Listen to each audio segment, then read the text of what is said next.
It's 4 o'clock on a Monday, and you know what that means. It's time for another exciting episode of Taxi TV Live. This week starring special guest stars Mr. Chuck Henry and Stephen Baird.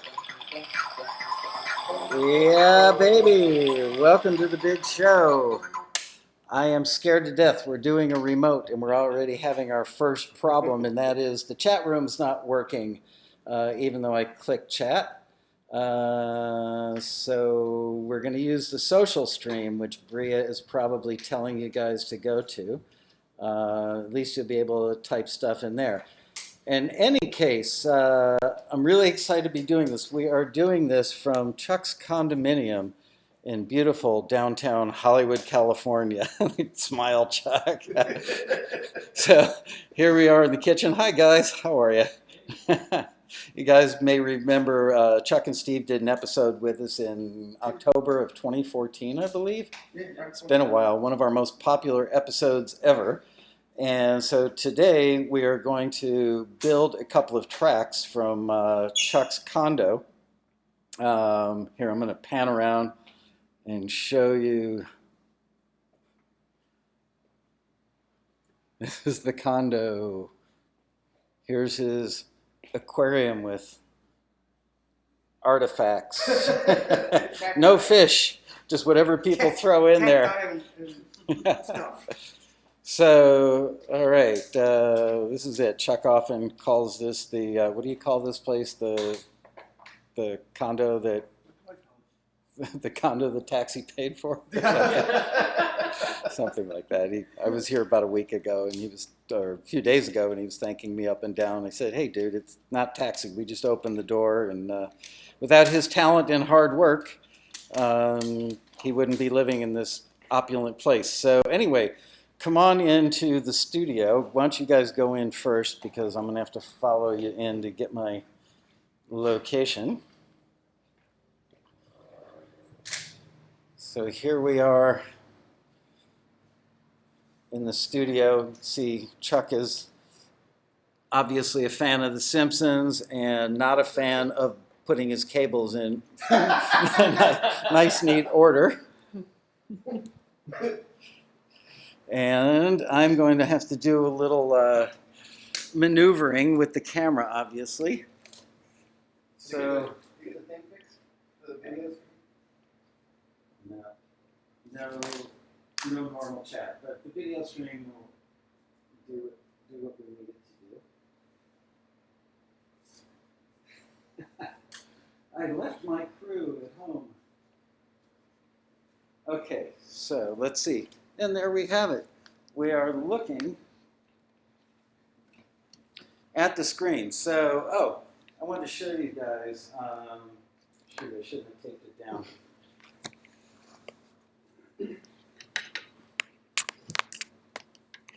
All right, bear with us, folks. Okay, so people are going to ask, what's a studio like? Well, there's limited outboard,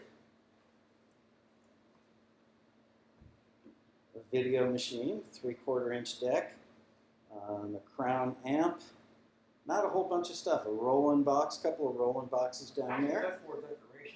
That's like old stuff. It's just where Old stuff, there. decoration. It I makes don't know where to put it. makes it look like he knows what he's doing. And there's his Roland RD700 GX. All right, so there we are, back on the shot.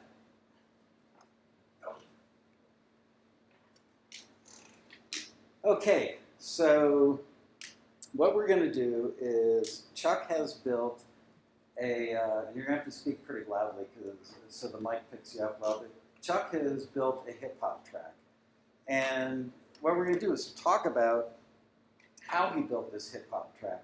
So before we get started, I want to ask you, he's been doing this so long that he really doesn't have to think a lot about what he's doing. So I said, well, for the purpose of some of our viewers who don't do this for a living yet, let's talk about it. So how long do you lay out the drum beat for? Well, each optimal length is minute 30 to 2 minutes. Okay, so a minute to 2 minutes. I'm going to need to speak up a little more because we're competing with the fan on the amp. I cut it down for right now.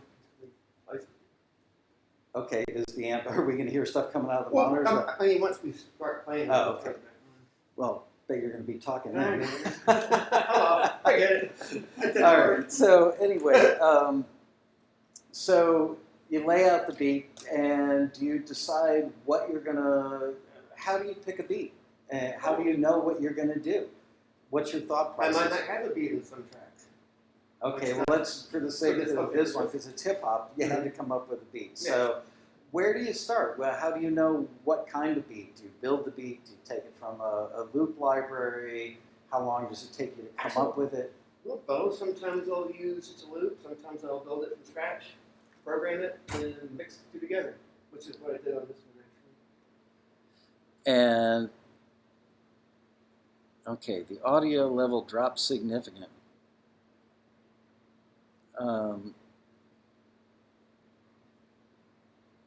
Okay, so here, I'm going to move this over here so we can get even more volume out of you. That's Because, the mic right there.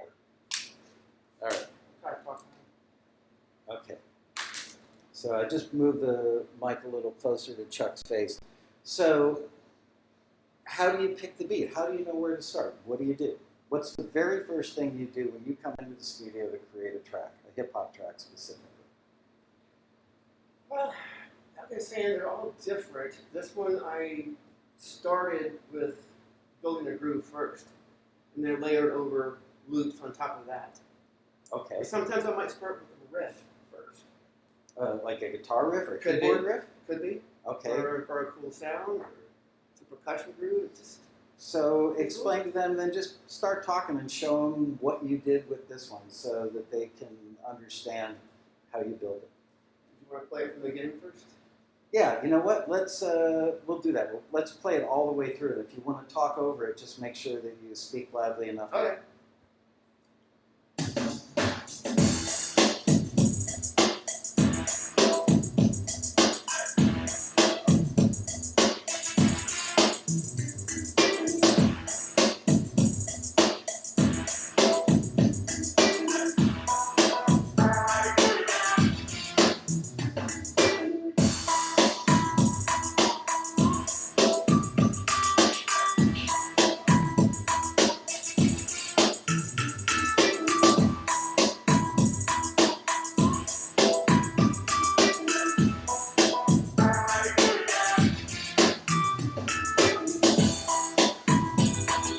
Adding more layers than those.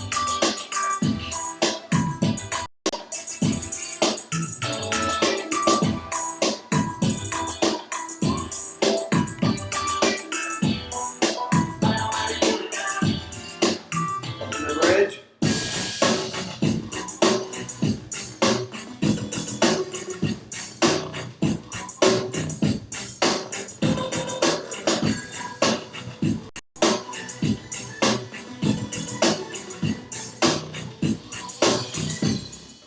Good edit point. Really good at it. Lots of room in there. Right. Structure that one.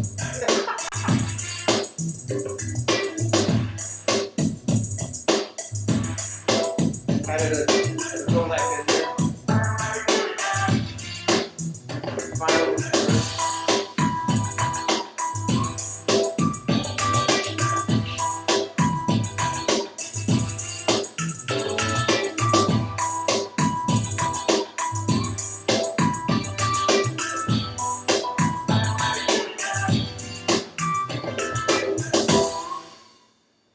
Yeah, I sure brought my little clapper in here with me, the audience. All right, so take it back to the top and show me what you showed me the other day, the stuff down below there, where each little part is laid out. And why don't you just go through what you did? Well, you start from the beginning, I guess. Yeah. Both the things. So, Absolutely. start with a kick pattern. I could have programmed this, but I found a kick loop that had the right rhythm and the right sound, so I'm like, well, why not? So this is a loop that I found.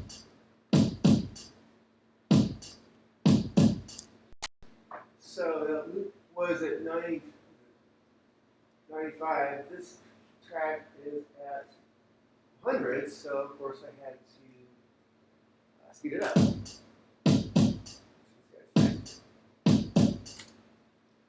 Then I found a snare, which I liked. I actually mixed two snares together. Basically, that gave me the kick and snare for the track.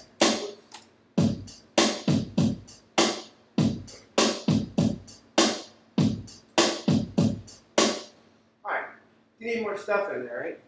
Yeah. Although, as I said earlier, I heard a track last night on TV that was basically that with a bass. Oh yeah, that's it. Yeah. Amazing. I wanted more stuff in this. So like, looked around, I found the shaker, which is a weird list. See in there. It just does this, and that's it. It's just kind of strange. So like, all right, it's going to take some cutting up on that one. And also had to speed it up, so now it became this.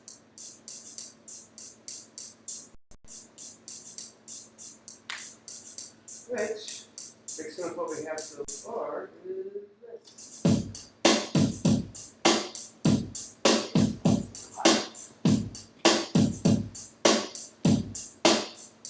It's starting to sound like something. Yeah. Let's see, what we need next? Hi-hats. Get this in even closer. To come in through for you? Yeah, I'm just getting in a little, getting in tighter on my shot. There we go. Okay. And some hi-hat.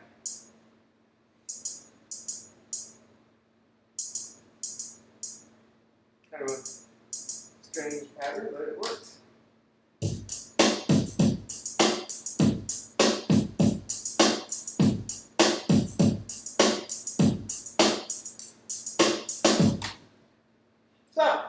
And so where do you grab these elements from?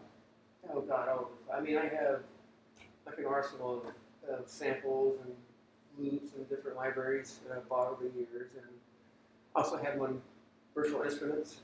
So earlier you said you don't spend a lot of time on each thing. Oops. You don't spend a whole lot of time on each thing, that you won't sit there and belabor the point, that you just go for the groove and you won't sit there and like sidechain a snare drum or do anything. Yeah, but I mean, if I'm looking for a kick drum sound or some kind of cool loop, I'm not going to sit there for 30, 45 minutes, going through 100 different sounds or loops if I find the right one. If I come across one that I like, let's go with that. So where do you, I mean, you've laid down the kick, you laid down the snare, and now you're going to go with the shaker. So you just open up one of your libraries and just go shaker, shaker, shaker. Oop, I like that one. Yeah. Okay. So Pretty easy. if I sit there, for 30 minutes, listening to every damn shaker loop that I have, it's just my ears get fried and you waste a lot of time. But works. I think a lot of people make that mistake of belaboring the point on a particular instrument. Don't overthink. Don't take so much time trying to find one little sound. If it works, it hits you, go with it. Okay. And so what'd you do next? I have this little funky, this is that clock sound kind of.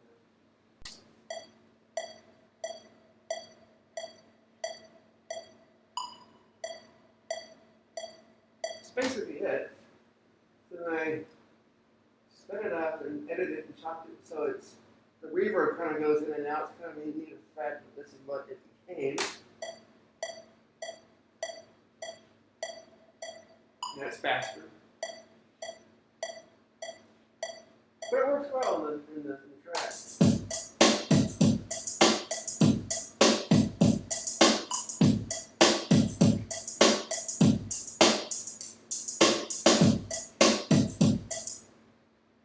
Then, for some reason, I was like, I think we need more hi-hat instead of cowbell or hi-hat. So I just found when I don't, that was at 90, so I had to speed it up 10 BPMs, but it filled it up more, I think.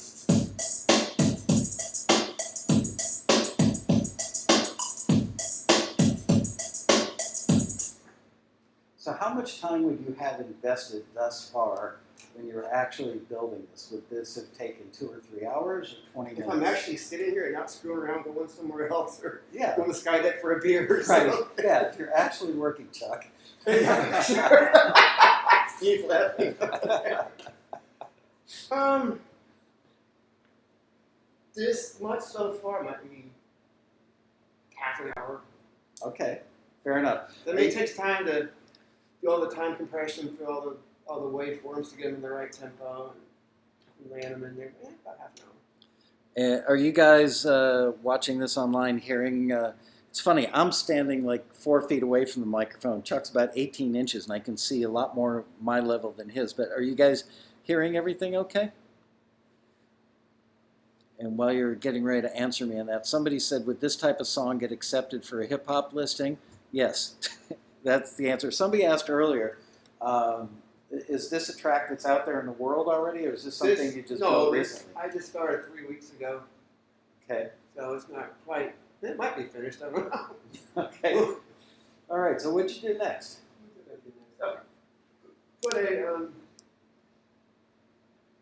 going to fill in there that might work. So this is what I picked. I don't know what that is.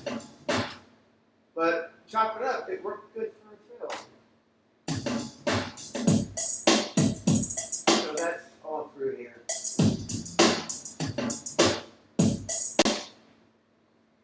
Then I went, like, okay, time for the bass.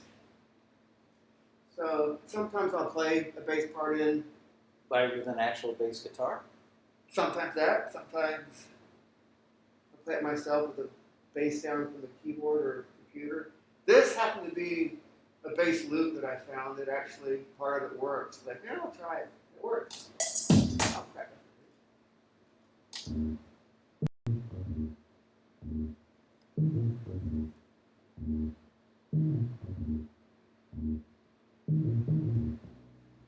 Just some weird stuff in here. But I got rid of all that. I'm going to move this over a little bit so that people are saying it's kind of hard to hear you.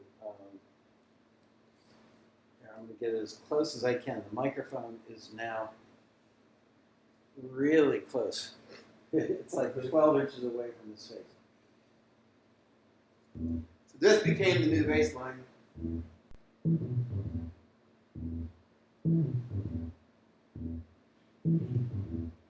And put in the track becomes this.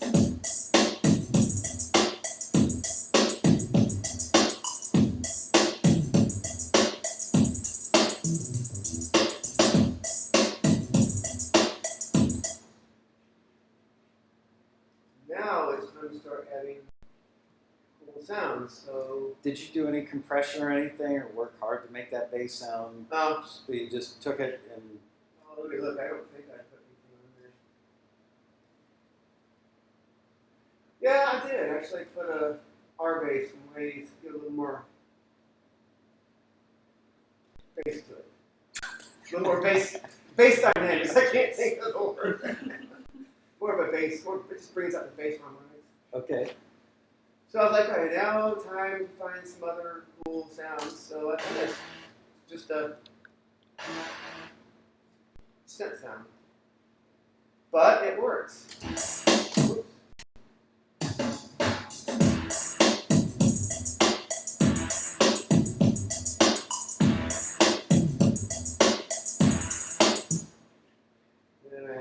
This came up next. This guy's going, hey. And what inspired you to add that hey? How did you come up with that? I was just going through sounds that I had, and I found that. I said, look, let me try it. Now, you can't do it the whole way through. You see here.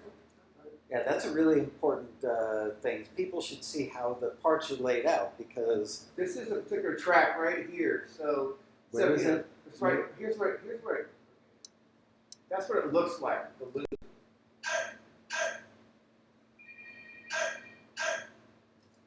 Now, chopped up and interspersed here and there. Why is my phone? No one ever calls on that phone.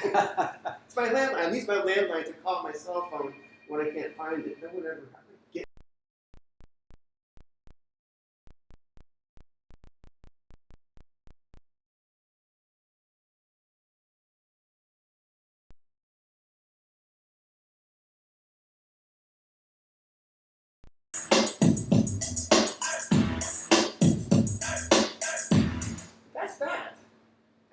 has some crash cymbals, like right here at the beginning.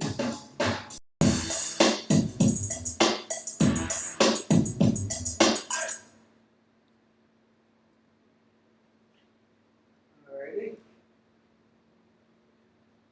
Next, I found this little loop thing, which is kind of my heart. You're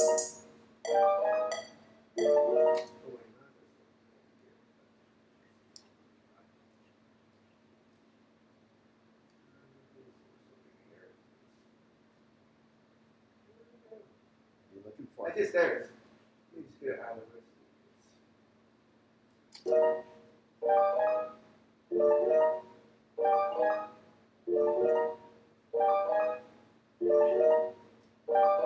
So all I took from that was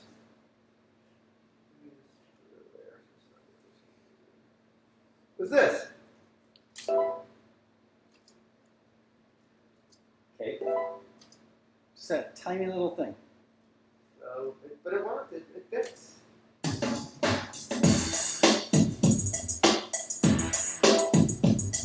Good.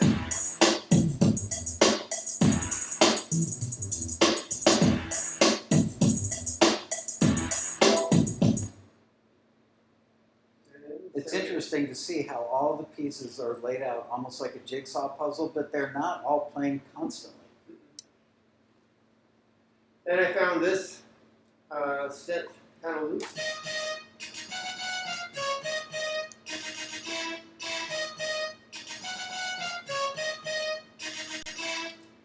All I used from that was this. Well, actually, just that one. This loop itself. So,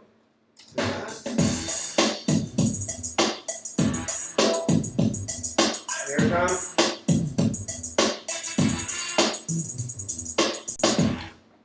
How do you know when you've got enough stuff versus too much stuff? You can just tell if it gets stuff gets cluttered and there's too much stuff happening. It's like overload. Yeah. It starts messing with dialogue. Yeah, yeah. Less is more. You said that the other day. That it's a point worth repeating. Less is more. Mhm. How long did it take you to learn that, to get kind of an internal gut feeling on, okay, I think I've taken this far enough? Did you used to put a lot more in, and when you listen to your old stuff now, regret it when you listen back to the old stuff? Probably, yeah. All right. Okay, what's next? So I had this guitar loop I found.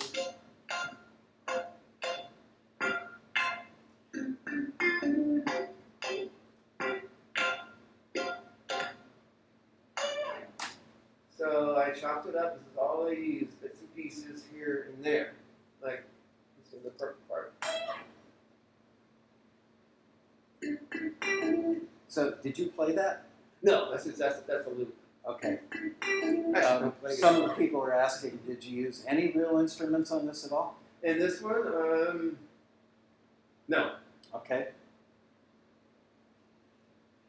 So with this guitar in here.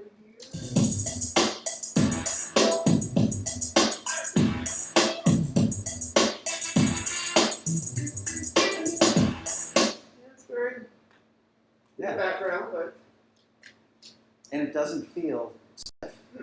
That guitar actually added a lot of humanity to the track. Some guy named Bubba sitting over in the corner with a cigarette hanging out of his mouth. I prefer to hire real musicians, but can't do it on every single track because Right. yeah, it's expensive. But anyways, so then I found this kind of cool box loop.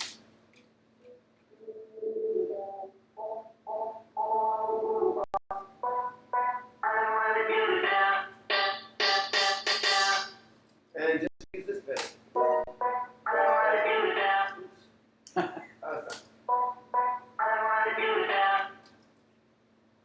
Just that, and then you see there it's just. Yeah, really interesting. It's almost like a math problem, the way it's laid out. You can see that when one thing's happening, nothing else is. When something else is happening, the other thing's not. Yeah. everything's got its place.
Hold on.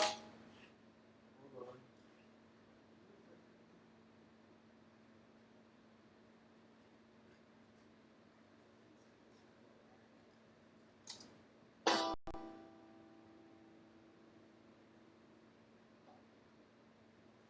Oh, it's not playing the right rhythm now. I had this set, so I don't know why it's changed, but Because, Chuck, this is the day where nothing's going to Of go, course. go right on Tatsy I TV. just checked it earlier. It was playing the right rhythm. Now it's well. It's all right. I Crap, it do. was really cool. I wanted to show this. Oh my god. Well, maybe I'll try it. How's your deodorant working right now? Well, anyways, it's a really cool virtual instrument, and this is the what came out. Look at that again in a second. It got me right. Why does everyone keep doing that? Stop. Because it's live TV, that's why. It's all planned out.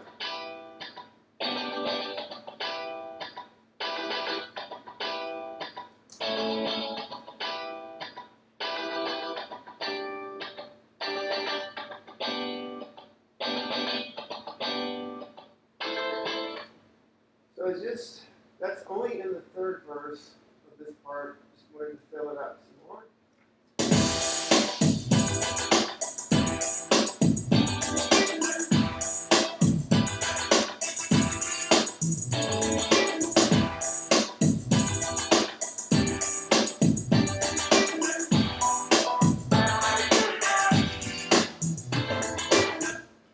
All right. Now, the lead. This better work. I'm good. Okay. This is a melody I came up with. Let me show you how I did it. First, I'll play it.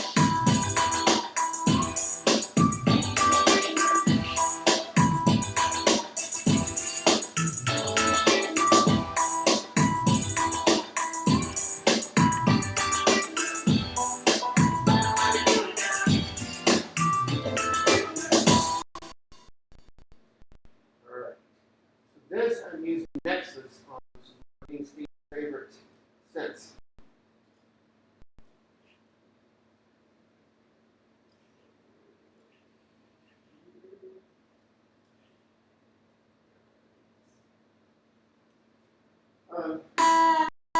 So this is from Nexus. He's playing a keyboard. I'm not going to swing the camera around and lose the shot. He actually has his hands on an instrument. Yeah. So this is live. This is the loop as it comes in Nexus.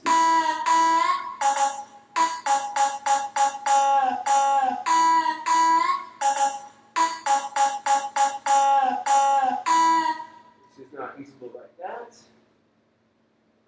So So he wasn't playing those notes. He's just holding down yeah, one note. but That's the whole loop. But I played these notes to do the melody.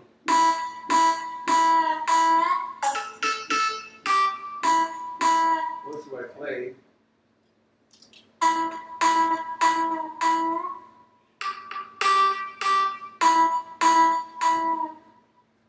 actually, let me take this off first. I have guitar rig on here to give it a little funky sound. So this is about that.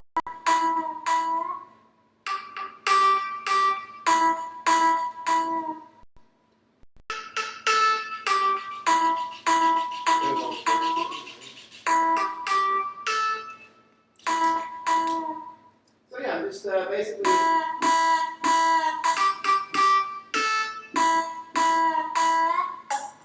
Okay. So that became melody, and we've heard that.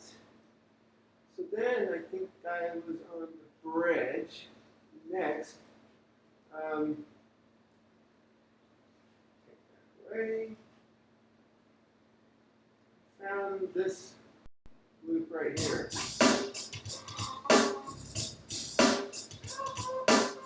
Which is kind of cool. Yeah. I edited it like this. Speed it up, bar it down in pitch. And where did you use this in the track? This is the bridge. The tambourine and some orchestra bells. So that's what we got so far on the bridge.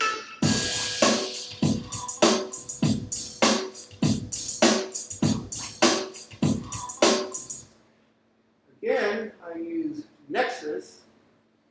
It's a really cool sound here. Kind of a dubstep thing.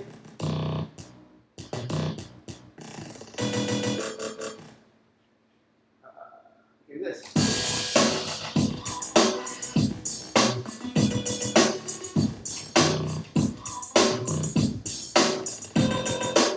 And for the last half of that, I use Element, which is made by Blaze, right, Steve? It's basically this. Which you can hear.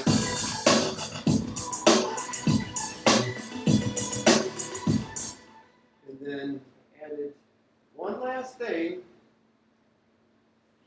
Just found this guitar loop.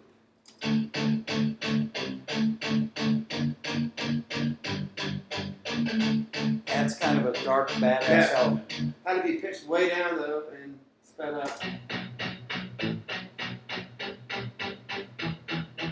So in the track it sounds like this.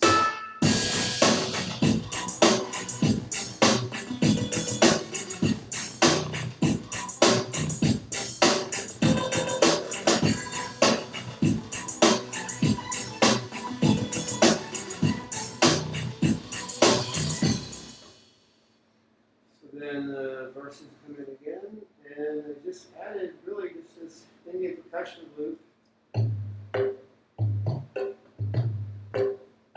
the end, which I think that's about it. Let's see.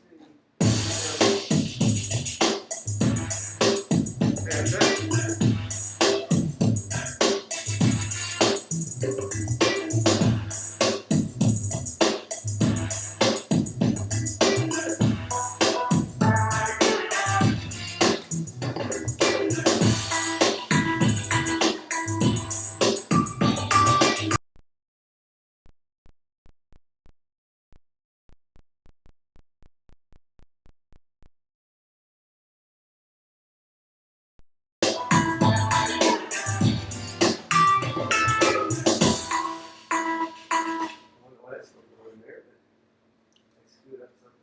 Mute it like I should have. There it is, this way. So it should actually end like this. Sorry.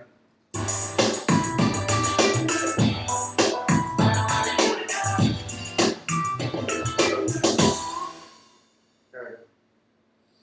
I think that's all the parts in there. All right, so play it down one time from the top and kind of shout out, okay, first of all, you're calling it a bridge and verses, but it's not laid out like a typical song where there would be an intro, the first verse, a pre-chorus and a chorus. So really your verses are essentially like a chorus part in a regular song. And so you've got an A section and a B section, right? Pretty good. Okay, so that considered, start at the top and call out, okay, here's, how many bars before you introduce new stuff, I guess is what I'm looking for. So that people can get a better grasp on leaving it a little skinny on the front end and then building it up, in the second, what you would call second verse. How many verses are there before you go to the bridge? There's 3. The first one is just sort of introducing it, kind of like an intro. The second verse has the melody in it. And the third verse, I added the funk guitar. Okay, so just another layer to keep it moving forward. Yeah.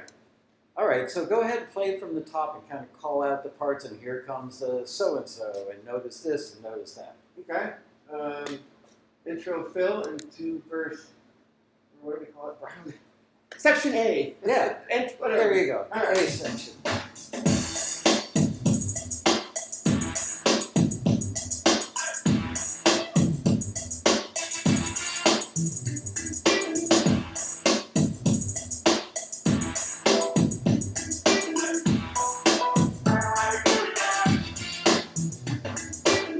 Verse 2 with melody. Verse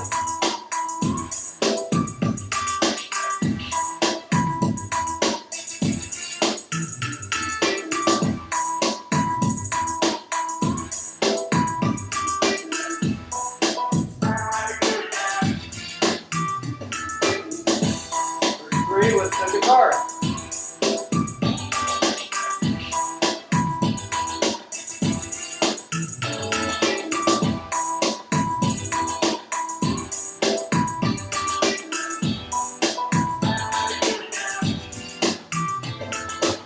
One thing, there's an edit point right there. Check that out. It's very quick, but there's that little millisecond of silence. Hear that? So there's one over there. Bridge.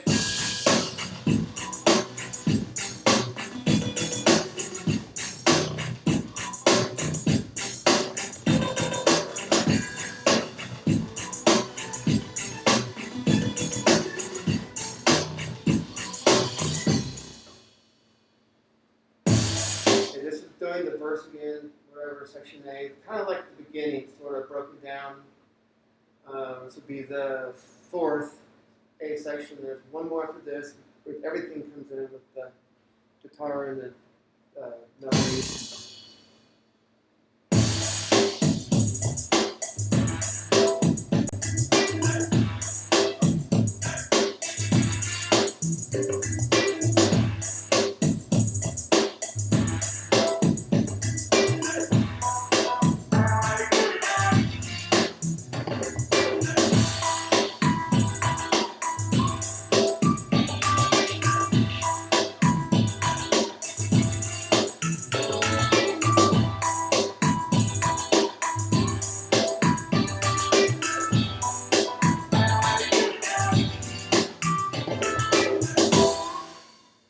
I said I'm sure everyone is sick to death of this song right now.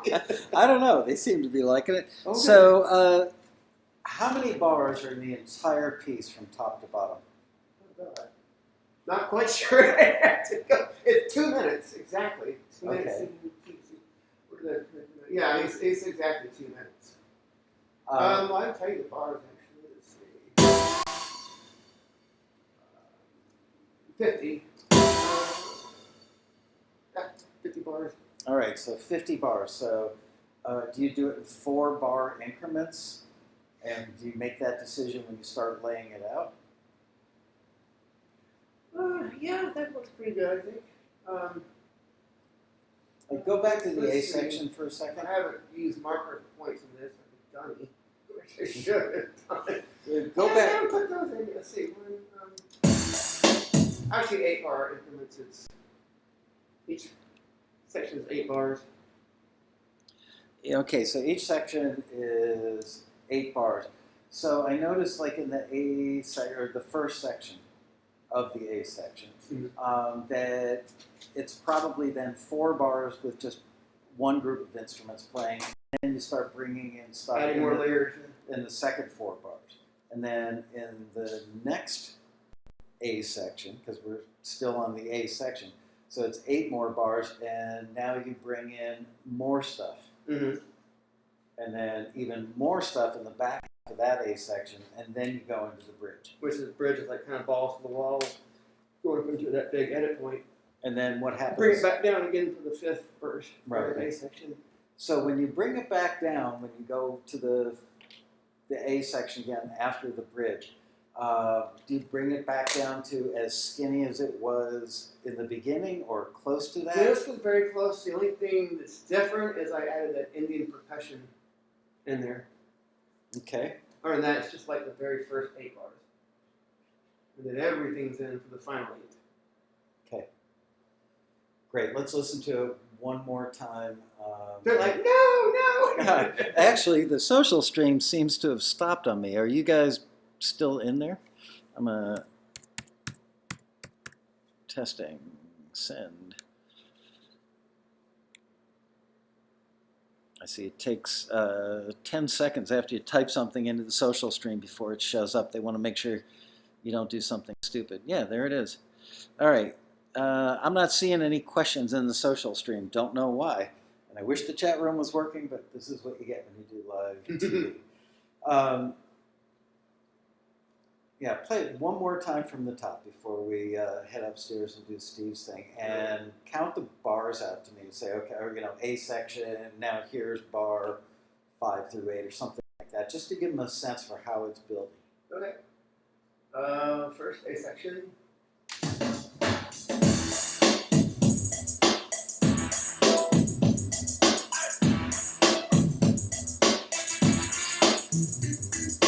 Second half of the A section, right? Yeah. So you introduce that to keep it interesting. Second part, you got another melody, right? Bar 9.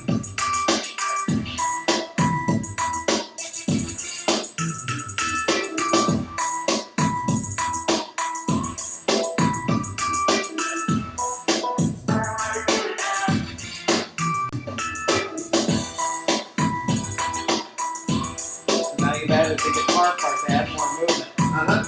Fill it up more. We're coming up on the bridge.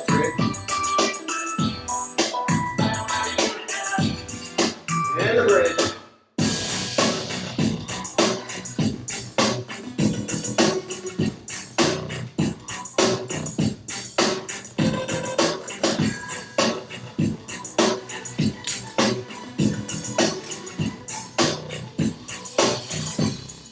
We got it, point back to the verse. The fifth one. You brought it back down again. Yeah. For the Indian percussion that's in there. It's literally back to where you started from, except for the little guitar fill.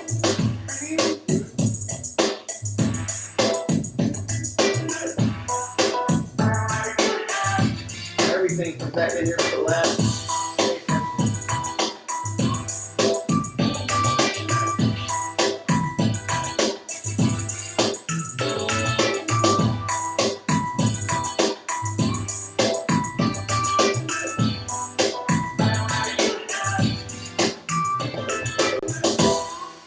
Yeah. All right. There you That go. was pretty damn awesome. So now that it's done, people are, again, I can't see the chat room, don't know why, but people are going to ask the question, what genre is that? I mean, it's obviously hip hop. I guess what mood is this? Would you say it's for a party scene? Is it a scene with 2 guys in a car heading out to get into some trouble? Is it That would be something that might work on Love and Hip Hop, okay? which is a very popular show on VH1. And you've had a zillion placements on there, right? Yeah, it's a good show. Been good for me. Okay. Steve too. They have Love and Hip Hop Atlanta. Love and Hip Hop Hollywood, just Love and Hip Hop. Yeah, I've had Love and Hip Hop. significant placements on Love and Hip Hop, like 10K a quarter type things. Steve's saying he's had significant placements on Love and Hip Hop, like $10,000 worth a quarter.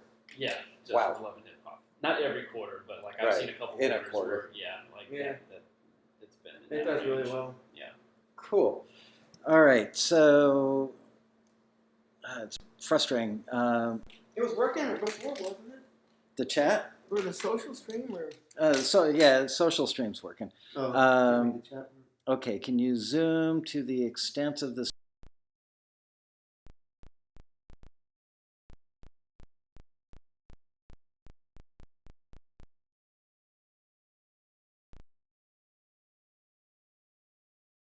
Once. Never had gee, that might work. I think this is what he wants to see. On this, like that. Is that what you're talking about, Andy? I can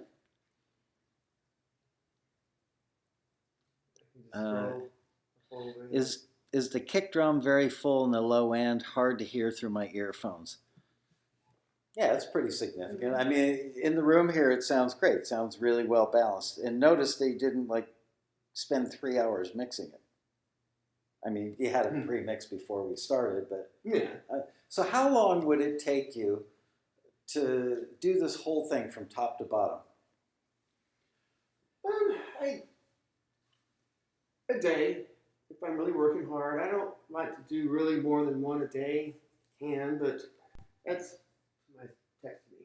That's about it. That way I can, give it a break, go away for a bit, come back and have fresh ears, and about a day for a track. Okay. I mean, it'll usually go for more. I'll come back to it, put away for a week, come back to it, and. How long do you make your cues on average? Average a minute 30 to 2 minutes. Okay. Always better to go a little long. I mean, for people that are just starting out, people say, why can't I do a 30-second cue? My answer is typically because then the editor has to work to edit if they need, yes. I tried that one time years ago, and the supervisor told me, because I thought, well, they only use like 15 to 20, 25 seconds anyway. Why not just make them 30-second cues? He's like, no, don't do that. I mean, we'll still use these, but for now, I'd make them full lengths, like a minute 30 or 2, because it gives the editors more options. Right. I'm like, oh yeah, huh? It's all about, that's how you get used, by giving them options. But those have still been used a lot, even though they're like less than 30 seconds. All right. McGaith wants to know if you can show them the audio wave For what? of the song, like you'd see on SoundCloud. Oh, I haven't mixed it down yet, so I don't. Yeah. I don't have a stereo mix. Doesn't have a stereo mix, so no, you can't. Sorry about that. I could do one real quick, but Does hip hop require a rap, or can it be instrumentals? Go ahead. like Watch Love and Hip Hop. It's mostly instrumental hip hop and urban. I mean, they have some vocal tracks on there, but yeah, this is instrumental. Here's a great example of where this would be used. The Kia Soul car commercials with the giant hamsters or rats or whatever they are. They jump in a car and they're driving through town being really badass. Mhm. This would be perfect for that. I actually got started doing hip hop years ago from a taxi listing looking for 30-second hip hop cues for a movie. Yeah. I was like, ooh, I could do hip hop. So I made about, 5 or 6. And they got forwarded. Didn't ever hear back from it. It was for a movie, like I said, or something, but never heard back. 3 years later, I got somehow hooked up with the supervisor who was doing Pimp My Ride at MTV. Yeah, I remember that show. And I was like, oh, I remember I did those hip hop tracks for that taxi listing 3 or 4 years ago, but I thought they were kind of good. Let me go check them out. So I did. I was like, they sound kind of good, actually. So I submitted them. He called me about, 3 or 4 months later, said, yeah, man, I like your beats. I'm like, oh, he likes my drum grooves. Okay. I didn't know what beats meant. Right. Found out later that actually meant tracks. So from there, he started using them on the show, and he eventually became the head of MTV Music and turned me on to a bunch of other supervisors. So that's basically how I got started, was from that taxi listing looking for hip-hop. Wow. And that made me do it. I was like, well, I think I could maybe do some hip-hop. You've done well. It's been good. Well, awesome. Let's move upstairs, and I think what we're going to do is I'm going to take the camera off of here, and if you could bring this mic stand up. A taxi member just IM'd me. I guess he's watching the show. You could tell Michael he might be logged into his other channel. It's happened before. Whatever that means. Well, if they can see the show, then I'm on the right channel and they're on the right channel. I tried that, but tell them thanks for the suggestion. All right, so we are now going to head upstairs, and Chuck, can you follow me up with the mic stand? Yes. All right, going to the sky deck. See if I can make it up the stairs without tripping I'll try to catch it before. and trashing the computer.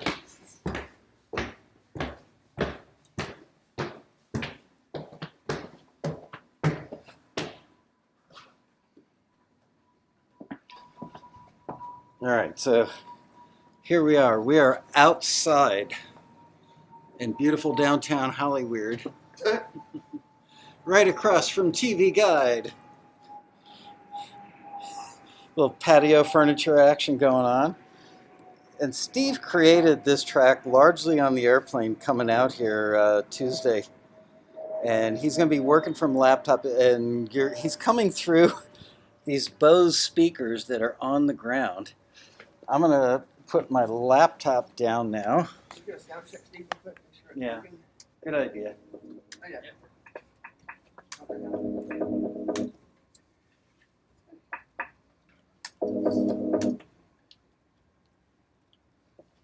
Okay. We'll go downstairs and log in and watch it. Can I go downstairs and watch it? Oops, can you do me a favor, rip off about 8 inches of tape, please?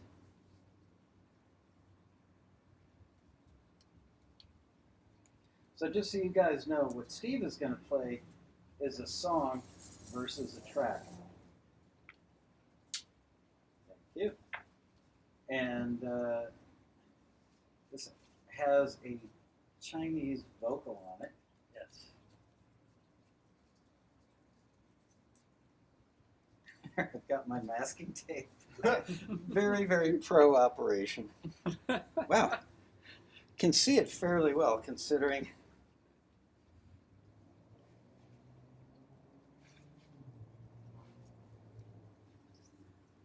There, I'll zoom in. Yeah. Okay, you're going to have to speak fairly loudly because we're competing with the outside noise. All right. So, what do you want to tell us about this? This is a. It's not a cue. It's an actual full song. So It's so weird. I'm getting more of me than I am of you. I'm tempted. Maybe the mic's just on this side. I wonder. No, I don't have enough room to do it. Shoot. rotate. It'll be upside down. Oh. That's the situation. You're just going to have to speak loudly. Okay, so this is a song versus a cue. So with a song, I generally spend a lot more work than I do on a cue. Part of the reason for that is I feel a lot of times whenever you're going for a song placement. I'm sorry to interrupt, but we're getting so little level. I'm actually getting way more level. You know what I'm going to do is I'm going to move this whole rig on the other side of you so that we can move this Here. Like I just sit in this chair. It's Yeah, here. Just flip your rig around. Okay, now talk. Good to go. Yep. Okay, so I put a lot more work into songs than I do with cues, mainly because, in my opinion, a lot of times when you're going for song placements, you can be competing against, because there's a lot of indie artists, bands that have some kind of a library deal or publishing deal, and so you can be competing with an EDM artist or a rock band or whatever that's all they do. And they have 12 songs. That's they put everything into that. So I feel like you should kind of put a little bit more effort into the songs because especially now it's just it's getting more and more competitive. So see, I've got quite a bit of stuff going on here. This is it's a Chinese EDM track for a library, and it was sent to me as a vocal demo with with the production already put to it, and then my job was to produce it into more of an upbeat EDM type of track. So I guess we'll play it through from the Play it through from the beginning. Okay. Hopefully everything comes through here. Okay. So what we have, because this is still a work in progress, basically just the intro, verse, and then the hook, and then it's kind of like a little breakdown thing, and that's it. So that's what we'll be here. Here we go.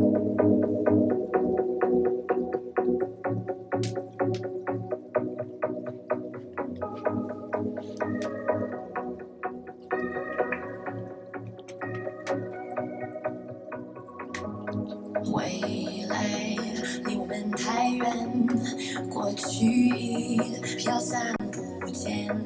你我灿烂这一瞬间，只有现，只有现在，只有现在，只有现在，只有现在，只有现在，只有现在。未来离我们太远，过去飘散不见。你我灿烂这一瞬间，只有现，只有现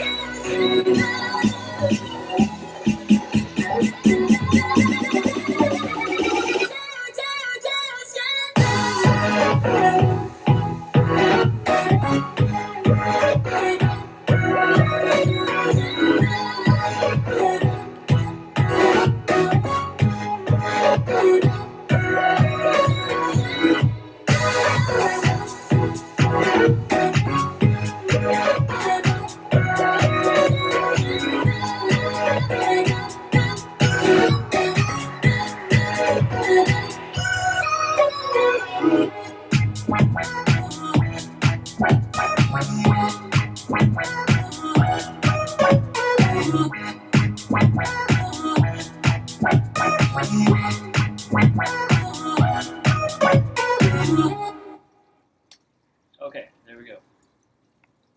Okay. People want to know what workstation you're using. I'm using Ableton. So for EDM, I highly recommend Ableton. Another one that's really popular is Fruity Loops, which I believe only works on Windows-based machines. Ableton is cross-platform.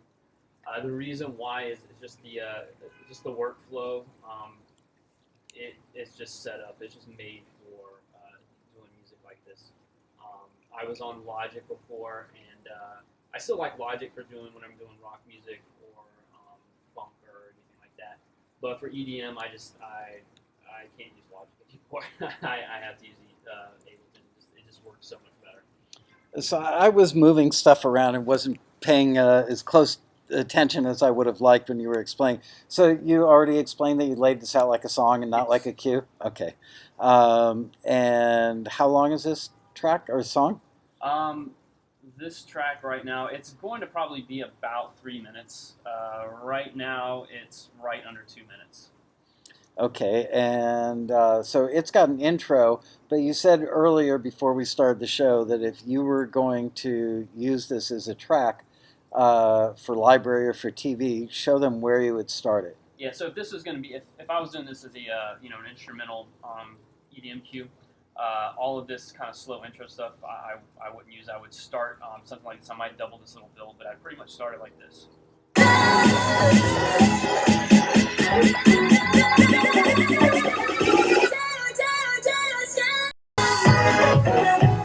So in other words, I would have a short intro. I probably would double that build, and then just go right into the meat of the song, because for cues, that's what matters. It needs to go kind of, right off the bat. You need to go into your the editors need to know what the track is about. Like, is this a party track? Is this a, they don't want to wait, for it to build up into whatever it's going to be. Whereas with a vocal song, you have a little bit more leeway with that, because you have the vocal that comes in. The vocal can kind of, or not kind of, but it definitely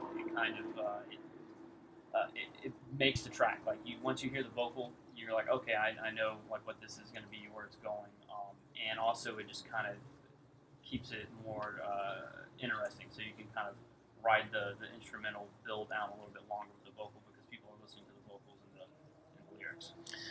So you did almost all of this on the plane. Mostly, yeah.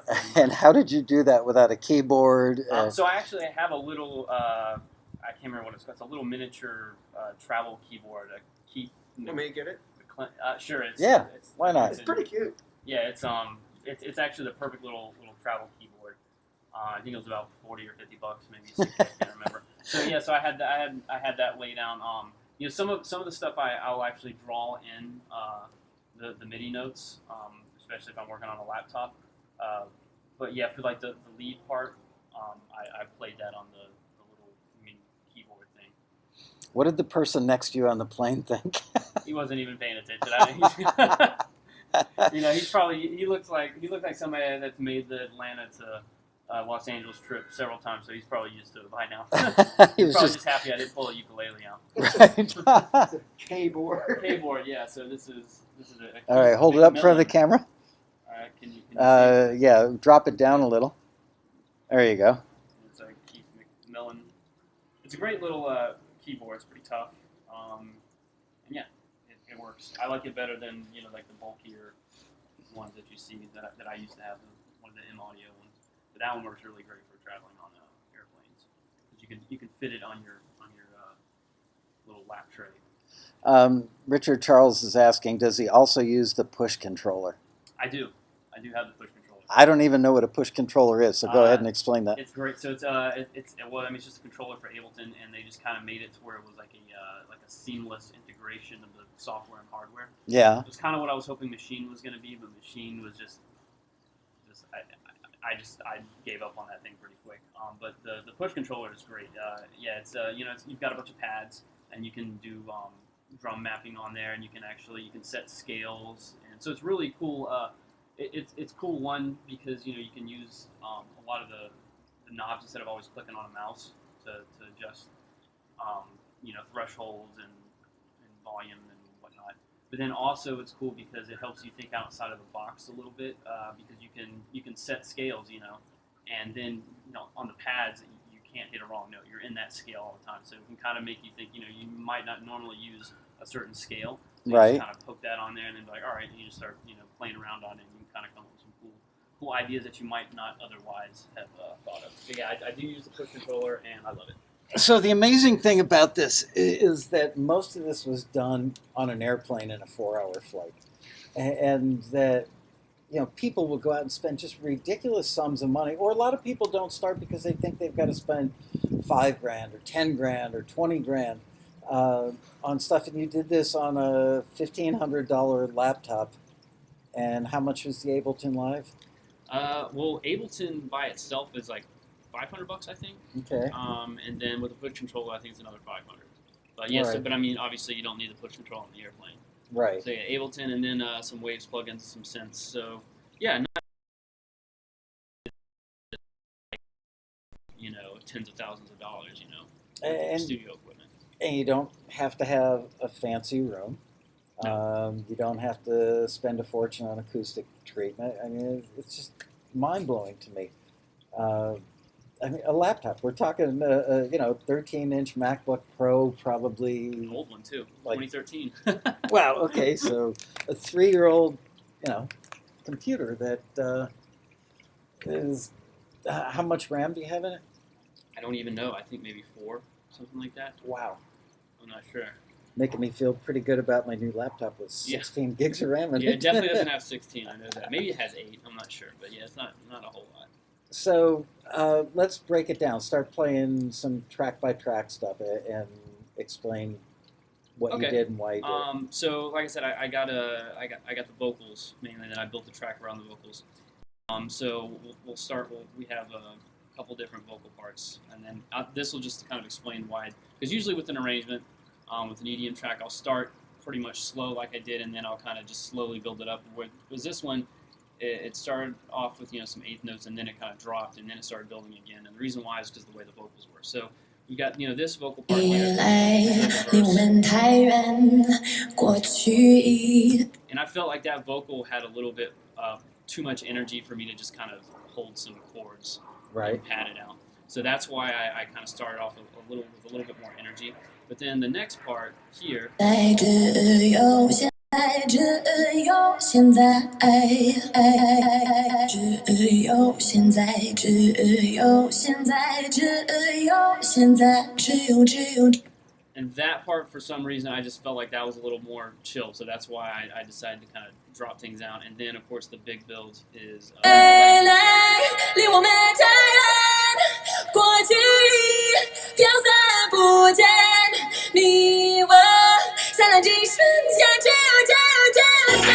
So that's why I decided to kind of have a little bit more energy up front with the eighth notes, and then kind of drop it down, and then go, real crazy for the big build. And also, I want to say, having a good top line writer, like this girl here is actually phenomenal.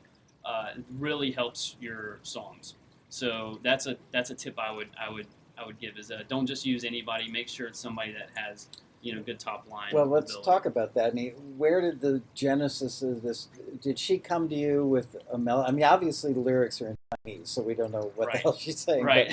But did she come to you with a song idea? Did she have the chords and the lyric? So this is interesting. So know. actually, I got hooked up with this girl through a publisher that I met at a taxi rally years ago, Okay. and he got a gig with another company that needed Chinese instrumentals. And so, he contacted me to do that. I was like, yeah, absolutely. So then we had to find vocalists. And I don't know if she approached him or how it happened, but yeah, he found her and hooked us up. And she's actually well known in China. She's like a TV show host and an actress and great vocalist, great writer. Just a really talented girl, actually. And she speaks 3 languages. So, yeah, maybe Wow. I'll do some English stuff with her, too. Or French. Yeah, she speaks French, English, and Mandarin. Fluently. Makes me feel stupid. Yeah. It makes me feel stupid and very untalented. So, what did you get from her? So I think I have it here still. So the original track that I got, I've got it cut up a little bit here, but I can play some of it for you. So this was the original track that she sent. 未来离我们太远，过去已飘散不见。你我才能记忆瞬间，只有现，只有现在，只有现在，只有现在，只有现在，只有现在，只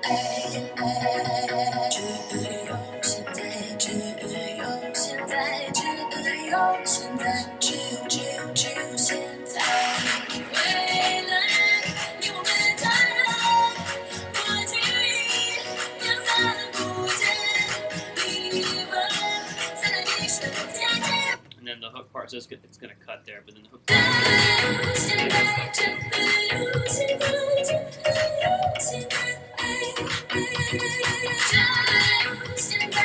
And I believe she actually produced that too. So she does Okay. production as well. Wow, Yeah. talented lady. Yeah, and really great. So the thing here is, so this particular company, they want it to be more upbeat. So I think so all this is fine in the verse part, but the hook is not quite as I think not quite as energetic as what they're wanting.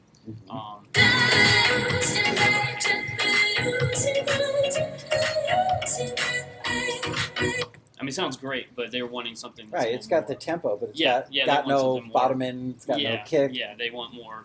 Driving, So yeah. and that's kind of where I came. So this is the demo that I got, and then I took her vocals and did the Stripped them production off of around that? Yeah. Okay. So, where did you start? So, generally, where I will start is I will try to find a good kick sound. So when I do kicks, I like to have 2. I usually like to have one that's kind of like the punchy kick with the attack, and then the sub. A lot of these kicks with the so this is. So I'll say I know everybody's gonna ask where do I get my kick samples. So I've got kick samples from all over the place in synthesizers and drum machines. And the ones that I find that I keep going back to are the ones from Vengeance. So they have their Club Sound series, they have the Deep House, they have the House series, all those have great kick sounds, and they just have some kind of a punch to them that I can't find with other kicks. So I just find that I keep going back to them over and over again. So with the first kick, I'll find one that I like the attack on, and usually they will have some sub frequencies in there too. So here's what it sounds like. So it's more of a punchy knock. Now the original file actually had more, let me pull it out here, had more bass in it. What I usually do, because I like to layer my kick, so I like to have the sub separate so I have a little bit more control, is I will basically cut the tail end of the kick with the attack. So here's what the original sample sounds like. Like I don't know if it's coming through over this microphone, but it's got more bottom end. It's more bassy. It's got some sub frequencies, and which is fine. But the problem is I'm going to be layering in the sub, and so whenever I've got sub frequencies in that one kick, and then I've got sub frequencies here, then you start getting they start to kind of clash with each other a little bit. Or they cancel each other out because of phasing. Yeah, exactly. Yeah, and it just doesn't work all that great, and you just end up. So let's hear them each separately. Yeah. Okay, so this I'll play this is the original one again with the bass. Then what I did was I cut the tail here. If you can see, I faded them here so that it sounds like this. All right, so that's the attack, and then this is the sub one. So together, and both of these are from Vengeance packs.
Okay, so the first bass I use is from Contact, and it's under, if you go just the stock Contact library, you go to, I think, Synth, and go under Bass and click Adrenaline Bass, and then I think they have like flange or some kind of phase thing on there, turn that off, and then you get this nice, just kind of, it's a very generic, nothing special bass, but I find that it does a really good job of filling out the low end of your track. So yeah, so you're probably not going to hear this at all, but I'll play it anyways. Yeah, it's really low. That's like 60 hertz low. Yeah, it's really low. So then I brought in a bass from Spire, kind of like a future house bass, and this one is not so much for the bass, but it's more for the high end part of it, the sound of it. There's still bass in there, but it's got that kind of more high end. Yeah, it's got a little more attack too. Yes. It's got a very rubber bandy sound. Yeah. And then the third one is, and I did a little bit of a different rhythm on here just to kind of shake things up a little bit. This is a Nexus patch that I changed up a little bit, and this is for to give it more attack as well.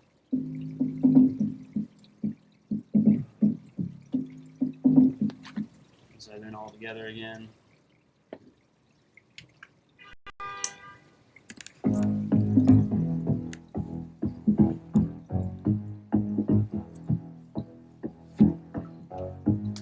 So the way that you keep the bass instruments from clashing and getting messy with the kicks that have a lot of bass in them as well is by side chaining. So you can side chain with compressors. There's a great plugin also from I think they're called Killworth Audio. They have a lot of great plugins actually. They have one called Multiband Sidechain Compression, I think is what it's called. And essentially you can just drag and drop. I'm not sure if I'm using it on any of these. I am. Here it is.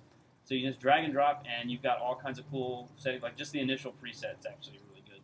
They have all kinds of cool different side chaining presets on here, and you can just kind of toggle through them and tweak it here if you want. And what that does is it causes the instrument to duck out, the volume to kind of duck out, so that it's making room for the kick, and it gives that kind of pumping effect. What I like to do a lot of times on bass though is I will, like on this one I did it. I will actually go in and I'll automate the volume.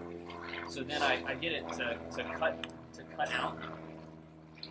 But so one of the things with side chaining, I notice with the compression is it will kind of, like compression does what it does. It kind of sucks out some of the dynamics, so it will suck out some of the low end. And sometimes if I do too much of that, it kind of kills too much low end for me. So what I will do is I'll go in and I'll just automate ducking with the volume. So instead of side chaining with a compressor or that plug-in that I mentioned, I will draw in the automation so that then I get the bass out of the way of the kick, but then when it comes back in, it still has some bass to it. It isn't there's nothing sucking out the bass to it. So if I see here, let me. So I'll play. What I'll do is I'll play the basses and the kicks together, so you can see how that sounds. Well, and it'll also have a crash cymbal in there and a sweep, but that's okay. All right. So when I play this, you'll be able to hear how the bass kind of ducks in and out.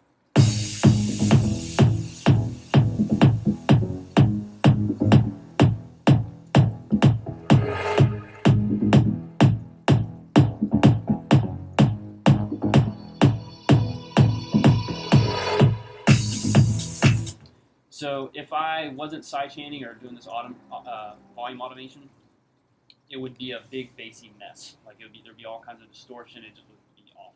So you have to make sure you kind of want to side chain and do that ducking effect with almost every instrument, I would say. But that's pretty advanced stuff.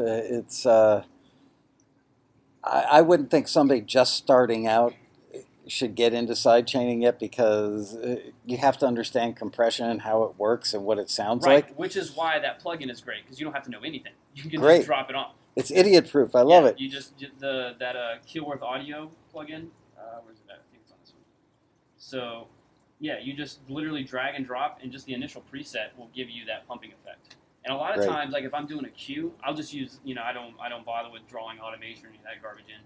I will just drop this on and use the initial preset a lot of times, tweaking it off, and it's good to go. It does that pumping, and I can't remember how much it is. Does it work in Pro Tools by any chance? I think it does. Okay. Yeah, there's one plugin that I'm going to mention here that does not Soft work in as Pro Tools. Fattener. Yeah. But this one I'm pretty sure it does work in Pro Tools. But yeah, you can just drop that in. I think it's maybe $100 or so, 150. I can't remember exactly. But yeah, so you don't have to, because side chaining can be pretty complicated whenever you get into all kinds of settings with your compressor. And it's like, I don't even want to do it. It's just a pain in the butt, and it kind of gets in the way of the creative flow, in my opinion, especially if you're doing cues. Yeah, back in my day when you'd set up side chaining with a patch bay and a couple of compressors, that would be an hour. Yeah. To set up the side chain and dial in everything so it sounded right. I can't believe that this is drag and drop. Yeah, just drag and drop, boom. So I highly recommend this plugin. There's other ones out there like it. Ableton actually makes it really easy to side chain. You just drop a compressor on there, and you just click side chain and set it to your kick. But even then, you have to still mess with your settings on your compressor. So with this, you just drag and drop, and you can just toggle through stuff. So I'd highly recommend that, and especially for cue writing, because it just makes it so fast and so easy. And it sounds good, and it smooths it out, and keeps it out of the way of the kick. All right, let's move on to the rest of the drums. Okay, so the rest of the drums, there's not a whole lot with the rest of the drums. The rest of it's just like claps, snaps, and hi-hats. So I like a lot of times with my EDM tracks, I like to use claps and snaps that sound a little bit more organic, so they don't sound so like these clap samples are from, I believe, a Motown pack. So they're actual people clapping. It's not like a synthesized clap. And the snap is from a hip hop loop pack, so who knows about that? But yeah. But if you listen, who knows where that was stolen from? Yeah, exactly. I have no idea. But if you listen to it, they don't have too much of a synthesized sound. It's got a little bit warmer, more natural type sound to it. Yeah, that's the snap. Oh, So the clap itself. I thought that was Chuck's neighbor beating on the fence. The clap. It's just a normal clap. See, that's not like my stove. Yeah. When that thing's moving. And then the hats. This is a loop from the Vengeance Deep House pack, but I had to kind of adjust it a little bit because it had like a rim shot in there that just wasn't working, so I had to kind of cut it up and move things around. But it's just it's just regular old hi-hat loop. And I did some side chaining on that with the Killworth audio plugin that I mentioned. And just to keep it more, because whenever I bring the hats in, I've got all this other stuff. All this can get in the way of the kick, and the kick is kind of, along with the vocals and the EDM track, is like the star of the show. So you kind of have to make sure that it's out of the way. And I didn't want the hi hats to kind of get in the way of the attack on the high end part of the kick. And then just the cymbal, and just a little sweep here for like the beginning whenever everything hits. It's just and again that side chaining with the plugin that I mentioned. So I just drag and drop, and then a crash. Nothing special. It for the drums. So can you play us the kicks, the bass, and the drums just by themselves? I can indeed.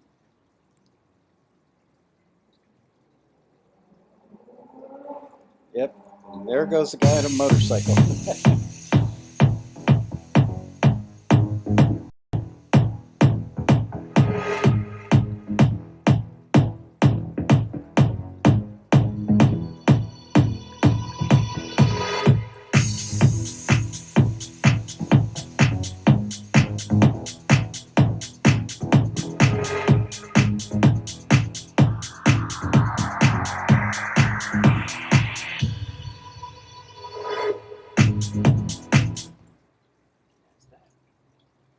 Sounds great. I guess the next part I'll go into is kind of like the pad instruments, maybe.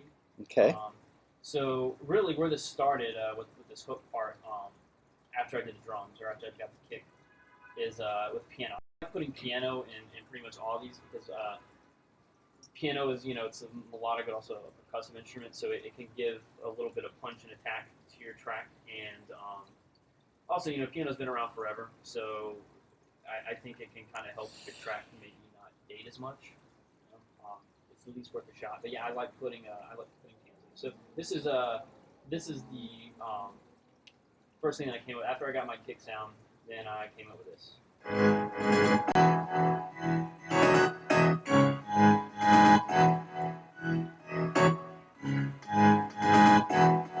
That's what it was based on, and then I added in. So that's a piano like with reverse dynamics. Yeah, well, it's side chaining again. Okay, so, right. Yeah, again, I dropped. I can't remember if I automated that one or if I used the plugin. I automated the volume on that one. But yeah, so yeah, it's most of these, when you're doing EDM, most of the tracks you really need the side chain to get out of the way of the kick. It'll be very few times where you're going to have something that you're not.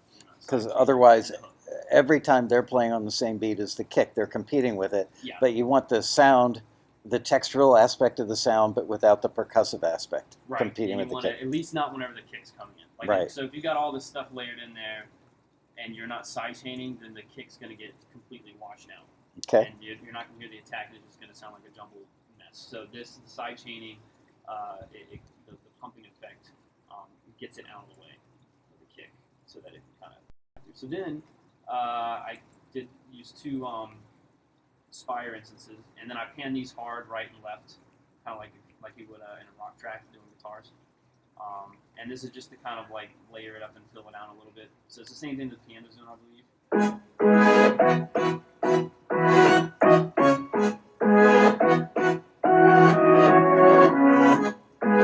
And then the last thing I did was I added just a regular saw, big saw type of synth.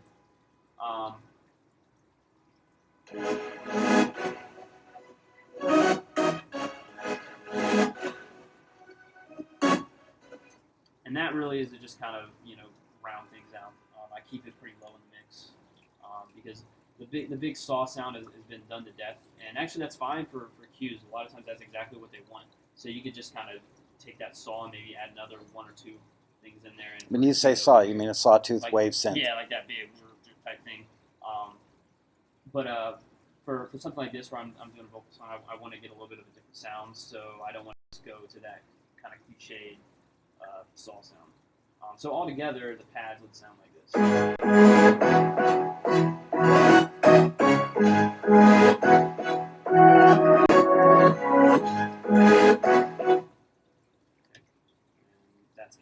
That's the main thing. And then I decided I needed to come up with a lead.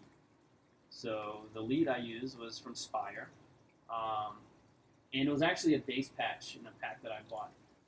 But I kind of, pitched it up, and which is something you should try. Like usually you think, oh, it's a bass patch, I got to stay down low on the lower register on the keyboard. But some bass patches sound really cool in the upper register and sound like a totally different instrument. So this, I did that with, and I thought it kind of sounded a little guitar-like, which was kind of cool. So this is how the lead started. It's this.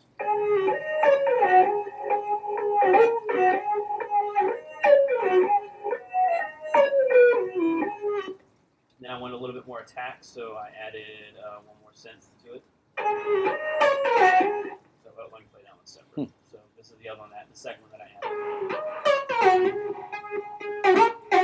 Just to give it more attack. And again, these are all side chains, and then together they sound like this.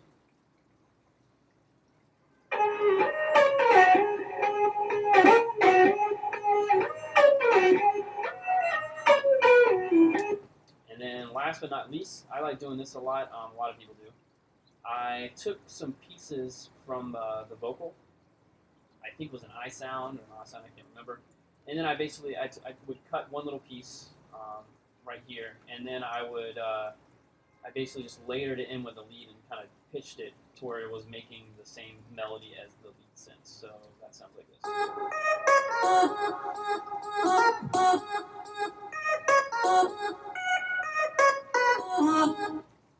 And all together. And the thing I like about doing that kind of thing is it adds, because it's an actual voice, and it adds a little bit of kind of a natural or more organic sound to what is mostly a synthesized computer track. So all together, the leads sound like this. And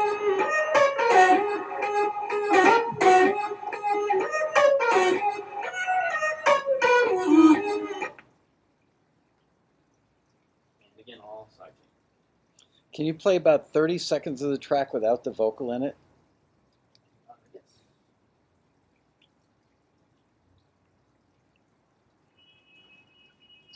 Where do you want to start from?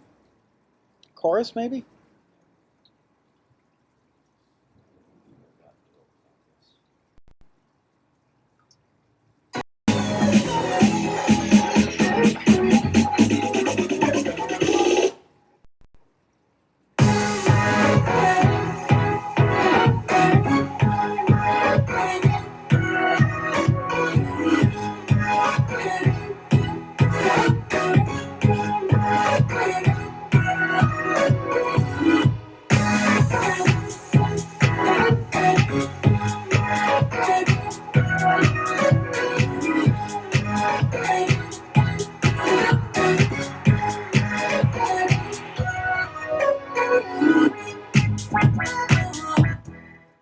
Sounds great. If you were going to use this as a cue versus a song, you mentioned that you would start it after the more legato intro part. Yeah. So would you do an A section? Would you use the chorus as the A section if you were doing it as a cue? And do a short intro to kind of introduce the melody, like the lead melody, right, with the build, with the some effects like rising effects, or that with some like snares rolling up. To right, and then boom, then hit the chorus right there. And I probably keep the hook almost exactly the same, except for what I would do is on this part where the hi-hats come in, that kind of second go around or whatever, I would probably add some kind of really simple synth fill, kind of leadish but not exactly, just to make it, just to kind of keep the energy going and to give them something a little bit different. And so you wouldn't do the melody that the vocal would do in the song version because that might be... Nah, that would be too much, I think. Okay, interesting. Yeah, and then all I would do is after that, I would probably I would come into something that was pretty sparse. It would be more or less like just the drums and the bass, and it would over the however many bars, it would slowly build up. I'd add a couple things here and there, and then I'd go back into the hook more or less. That'd probably be what I would do. Ken DePotter wants to know: are the vocals the only thing not being ducked with a side chain from the kicks? Yes. In this particular track, yes. Yeah, the vocals are the only thing. Have we heard every instrument now? I think we have. Well, yeah. Other than these little Waston things here, this is a Spire patch too, and they're the same ones. I panned them hard left and hard right, kind of like a guitar, because I thought they had that kind of wah guitar type sound. And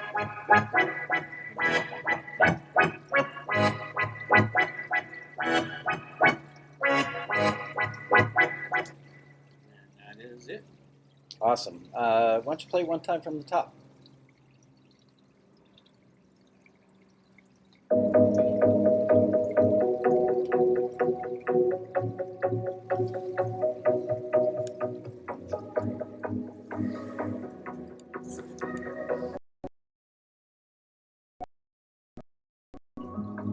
未来离我们太远，过去已飘散不见。你我灿烂这一瞬间，只有现在，只有现在，只有现在，只有现在，只有现在，只有现在，只有现在。未来离我们太远，过去飘散不见。你我灿烂这一瞬间，只有现在。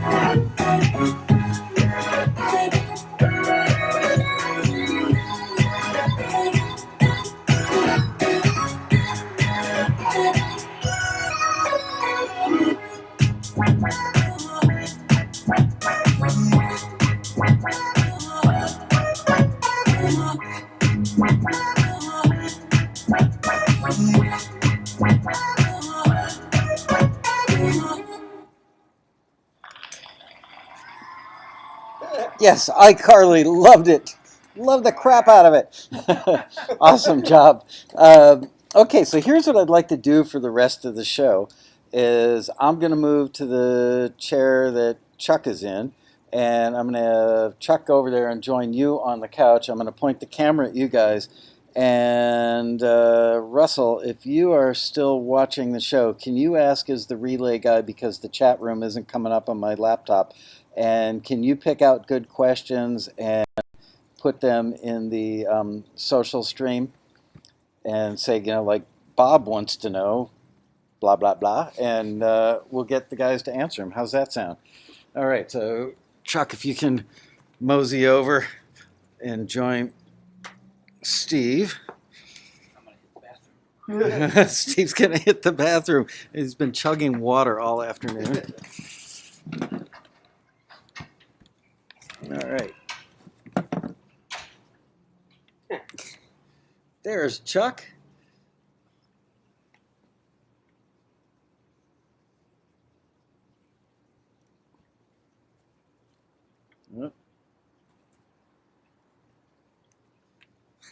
Great camera work, huh?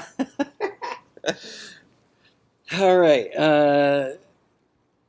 Well, Ken, I can't ask Steve about tempos for EDM because Steve's in the restroom right now. Unless I can follow him in there, it'd kind of be like at the road rally.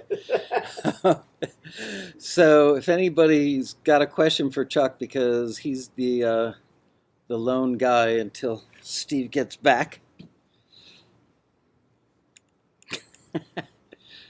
Tick tock, tick tock.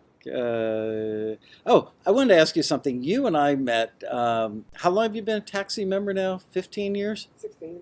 16 years.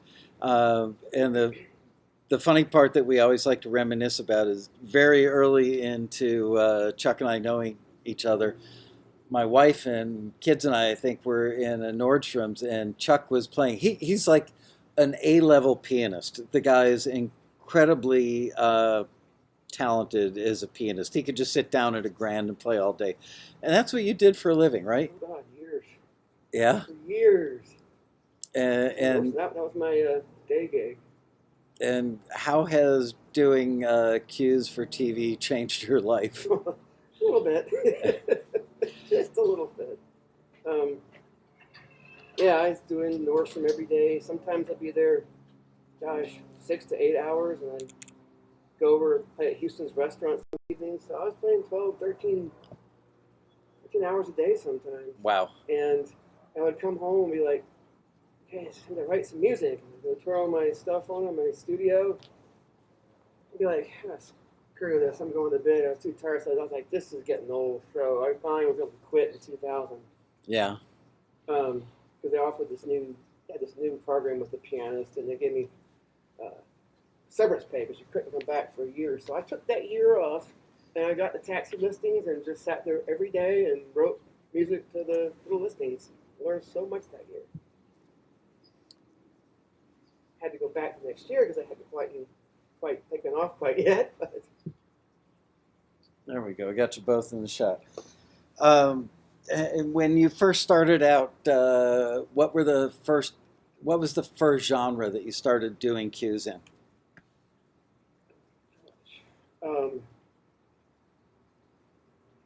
probably some sort of jazz world. Yeah. You were I can't remember. It's been so long. when you were a piano player for a living. You were primarily doing when I first met you, you were doing what do you call it, New Age, right? Got you a record deal, I think, with Ethereum Records as a New Age artist. That was world music. Or world music, Yeah. okay. So Steve, while you were in the men's room, somebody was asking, what was the name of? Ooh, where'd it go?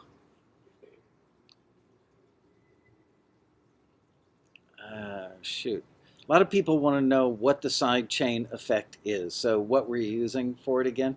So mostly what I use is it's a plugin called Multiband Sidechain Compression, and it is by a company, I think it's pronounced Keilwerth, like Keilwerth, I think. Okay. And they have a lot of really great plugins actually. So they have that one. Then the other two that I have that I really like are one's called Glitch Bitch, and it does glitch effects. And the other one that I use a whole lot is a tape stop effect, or tape stop plugin. So to get that tape stop effect where it's like sounds like it's like stopping and slowing down like that. That's a great one for that. They have all kinds of different versions of tape stopping effects plugged in there. And all you have to do is click the stop button. So it's really easy to use and automate. So I'd recommend all three of those actually. How many songs or cues do you guys, and obviously remember the thing that Steve just played us is a song, it's for a record. It could be edited and adapted to be a cue, but let's just talk cues for the moment, instrumental cues only. How many would you guys say that you produce per week? Chuck, let's start with you. Well, it depends on the week. Per year would probably be better because some weeks I might go on vacation or somewhere or whatever, but 200 Okay. I think a year is Quite a few. And how about you, Steve? I try to average 3 a week. So some weeks I might do like 12. Right. And the next week I might do 2. But I try to average about 3 a week. Is what I try to do. When I first met Steve, I do remember like the first minute I ever met you at the road rally. He was wearing a T-shirt, a green T-shirt that was kind of the color of money, and it said "carries no cash." Yeah. And he was carrying no cash. Yeah. As he tells the story, he was fairly poor, but what he had was incredible determination. I remember you walked up to me and said, "Thank you so much for putting on this road rally. I have learned so much this weekend. Now I know what I need to do, and I'm going to go home and do it." And you actually said to me, "Someday I want to be up there on that stage on a panel." And he has been now a couple of times. Yep. So I couldn't be more proud of these two guys. Let's see. Scroll down. Stephen, have you used Pro Tools? Would Pro Tools be good for EDM? I I not really use Pro Tools much. I don't think Pro Tools is good for EDM, to be honest. It's not that you can't do it. Like all the guys I can think of that are doing EDM like for a living, I don't think any of them use Pro Tools. Most of them use Abletons. A lot of other ones use Fruity Loops. Like I know Avicii uses Fruity Loops, and then some use Logic. I think Mac J uses Logic, and those are kind of the three main ones. Mostly it's Ableton and Fruity Loops. It's just Pro Tools. The MIDI thing with Pro Tools isn't quite where it is with those other DAWs. I don't think, in my opinion. And I mean, like, so for example, like with the time warping thing. So like in Pro Tools, like Chuck has to use that sound shifter program, whatever, to change pitch and time. Mm-hmm. So in Ableton, all you do is just set your BPM on your, just make sure that the audio clips you got warp on, and then you just change the tempo in the DAW, and it changes all. You don't have to mess with the Wow. plugin. And if you want to change the pitch, double click the audio clip, and then just click on where it says, I think frequency or pitch, I can't remember what it says, but then you just turn the knob up and down to pitch it. Like it's a lot more simple than yeah. I personally would not use Pro Tools for EDM. I think that I can hear the pitter patter of feet running to the local guitar center to buy or just download Ableton. John wants to know, how do you determine the BPM for EDM? So most of them are 126 or 128.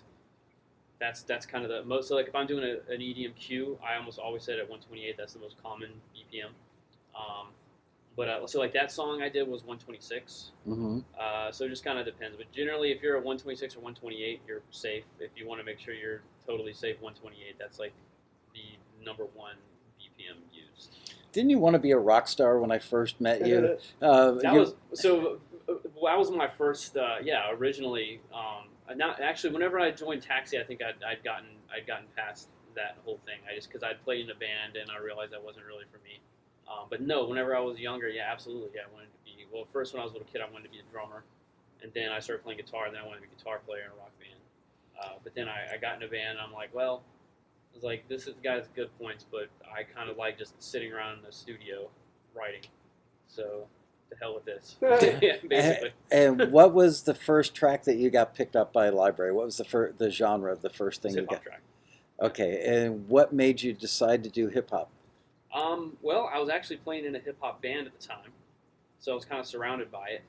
And to be honest, I didn't have the money to buy the equipment that I needed to do rock, because to do rock, I had the guitars, but then I have to buy some kind of an amp modeling software and all this other stuff. Whereas with hip hop, I had Reason, and I could pretty much do everything with Reason. And it actually wasn't even a keyboard that I bought; it was one from the '80s my mom had that she gave me, and it didn't have velocity sensitive keys.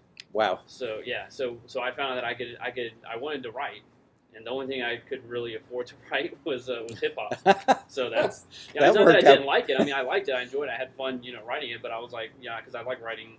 I liked all genres, ever since I was young. But I was like, well, I want to write music. I want to do some rock too, but I can't. So I'll do hip hop. How about you, Chuck? Do you remember what the first track was that you got picked up and went, okay, I can make money doing this? Gosh.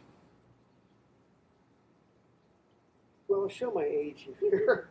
But my first placement ever was on a soap opera called Santa Barbara. I was just a little punk kid, but it was like 1989, I think. And I found a publisher out here. This is way before Taxi, obviously. And he played some of my songs on Santa Barbara. I'm like, oh, cool. I think they were more like tension-based. It's been so long, I don't remember. Had you made a lot of money prior to joining Taxi? I didn't know this about you. Did you have a career doing film and TV stuff prior to Taxi? Not really. That was probably about my only TV placements up until Taxi. I think. I'm trying to think I could give any other ones. But the next big one was hip hop, and I was saying that story about the guy that hit my ride, MTV, and he's like, got my stuff. He's like, yeah, well, use your stuff. I'm like, whatever. Figured I might need to use it. 9 months later, I get my first big check, like $900 or something. I'm like, oh, I guess they did use it. Cool. I'm like, I gotta do more of this. How many placements do you think you get a year now? I am 6 shows away from 700 TV shows total that I've either done music for or had music in. Wow. How many actual placements in a quarter or in a year? How thick is your BMI statement? No, I don't have one. Well, I Or do ASCAP. publishing, but ASCAP. It's okay. It's bought this place, I guess. About 6,000 episodes total now. Wow. I don't know how many per year. Couldn't tell you. Yeah. Let's see. I'm trying to filter out stuff here from the feed. Hi, Chuck. Any copyright issues with the Eminem guitar riff used in your cue? No, that came from a sample library, so it's free and clear. Okay. That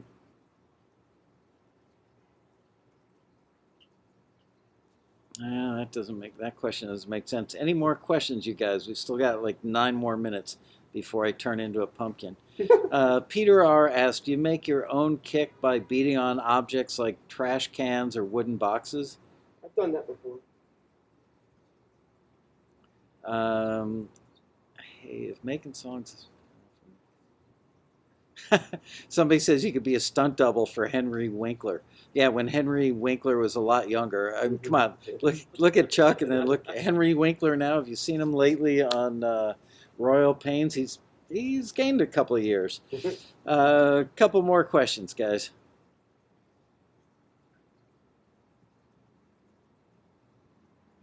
They're taking them from the chat and feeding them to me here in social stream, so there's a little delay.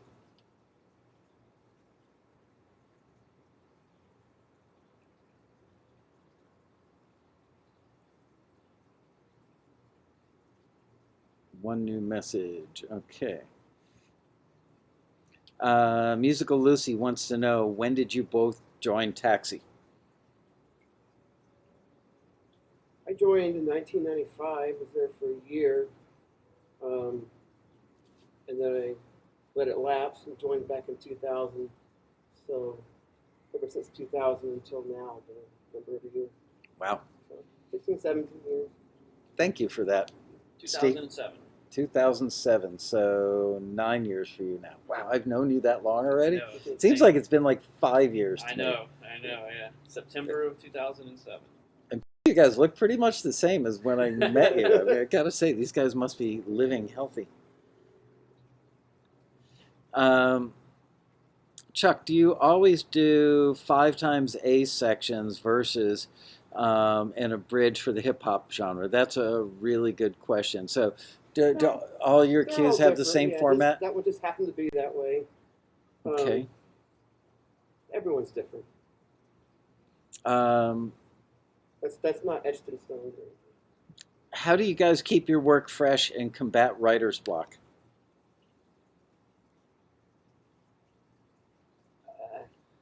Well, that's one thing about TV is you can do different genres. You're not stuck on one particular genre all the time. So it keeps things fresh. Like if you're doing something for Love and Hip Hop, totally different from something for Catfish. Mm-hmm.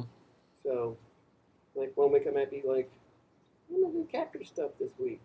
So it keeps things different. I like that. Do you watch the shows? I mean, at this point, you obviously know Love and Hip Hop and Catfish really well, so you know the kind of stuff they always use. I'm always preaching to our members the best thing they can do is watch a lot of TV and take notes about the kind of music. Because people don't know, like, oh, what do I do today? Where do I start? Is that good advice that I'm giving them? Very much so. Yeah, Tape the shows, record them, and then listen to the music. And if it's something you want to do, go in there and try to emulate it, because that's what they're using. Just working on the show, they try to do something like that. Let's see. You both seem to collaborate and live far apart, if I'm not mistaken. How often do you commute? It didn't give me the whole thing. But With, how often do you communicate? I think is what he's asking versus commute. Maybe he's talking about you guys don't see each other physically in the same town more than a few times a year, right? Do you collaborate often? we've collaborated a lot, and it's been very lucrative too. I'm trying to get him to do some more right now, but he's been so damn busy, he hasn't got to him. I was supposed to do them on the plane ride. But he thought the taxi thing was the very next day, so he's Yeah. like, oh crap, I gotta get this done now. So he, Well, and then the song that I originally wanted to do, a finished one, like it wouldn't. Whenever I opened it up on my laptop, it just wasn't working. So Yeah. I was like, crap, I need to do another one. Simeon wants to know how long did it take you to get your first submission accepted by Taxi? Oh, I actually think I remember this. Actually, I think it was the very next month I got it forward. Wow. And I think that one might have ended up turning into a deal about 6 months later. I think. And that's fairly rare. I think so. You I were think so. not only talented but fortunate. Yeah. Do you guys know of any composers that are using Akai machines? no, I don't. Like the hardware, I guess. I don't know. like the NPCs and stuff. Not really. Everything has gone, and like a lot of those guys that were really into using the NPCs, like I know a few of them. Like they don't do film and TV stuff. They just producers. They've actually moved to using like machine. Like, Yeah. I know some diehard, NPC guys that use machine now. Use I it don't. for a footrest. I did. I couldn't figure it out, so I used it for a footrest, and I gave it to a friend. I was like, yeah, Do you guys master your own material? I do. Yeah, for TV cues.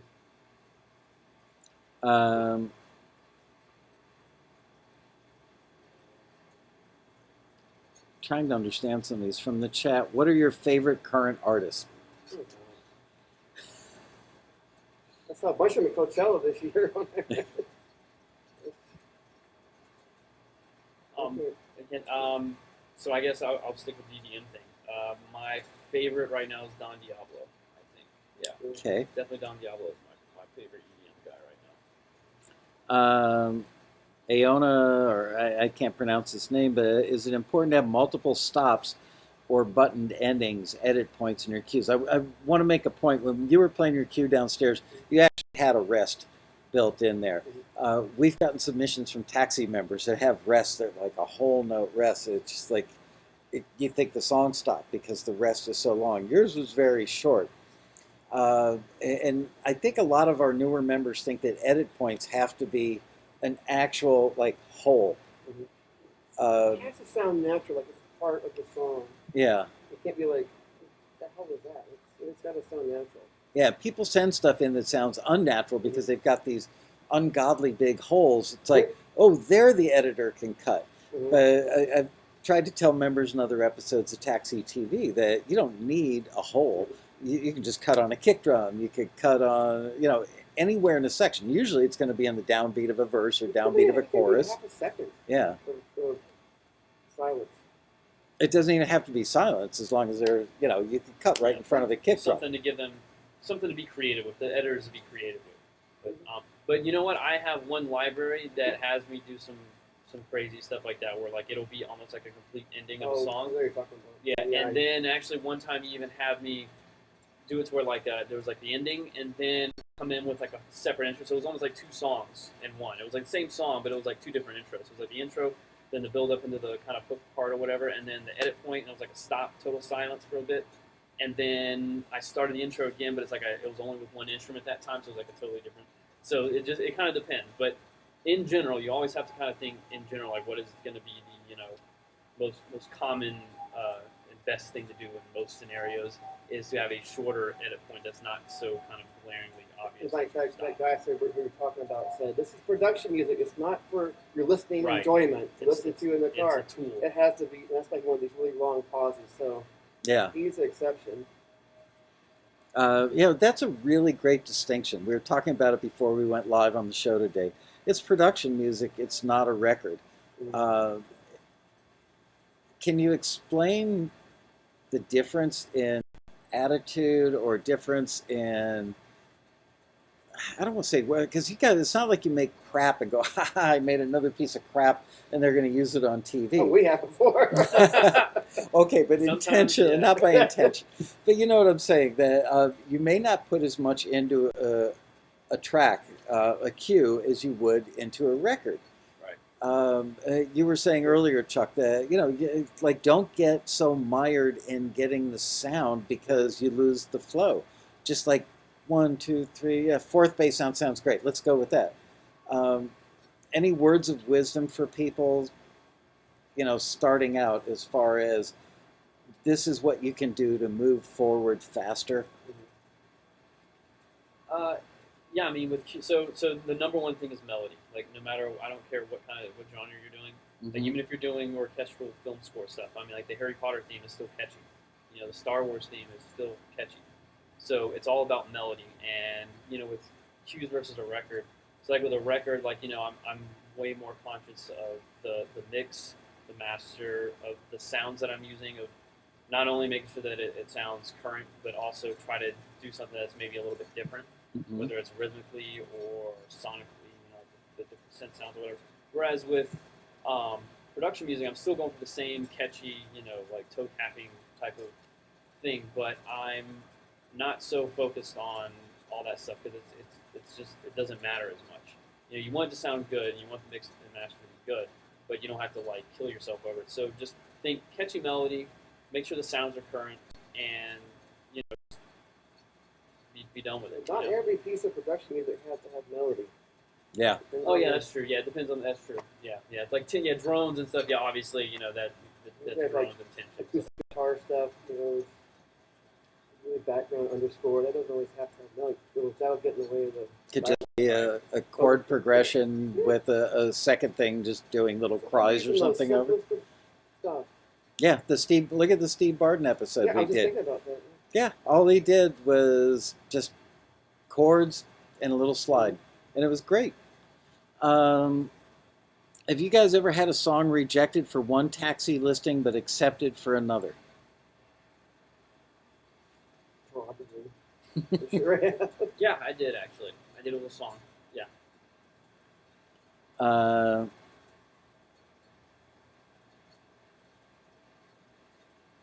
How many placements do you get outside of taxi?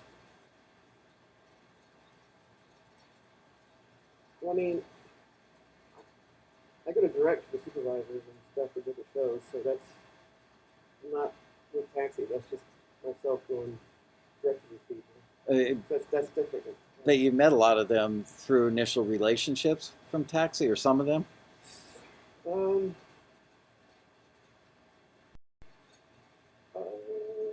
No, actually, that was a long time ago from the MTV thing. Back in the 2000s. How important is a subwoofer for properly mixing EDM or hip hop? That's a good question, actually. So I don't have a sub actually. Usually, whenever I'm testing my sub frequencies, like I will do it on different systems. Like I'll do it in a car. I'll go down to my friend's house who has a killer sound system. And I'll hook it up there. The thing is, so this is just my opinion on it. Like with subs, for TV music, you definitely don't need a sub. Really, with anything, like it's when you're, people get into like what kind of gear they should have, what kind of monitors they should have, and all sort of stuff. The thing is like as long as you have a pretty decent set of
really, really boomy.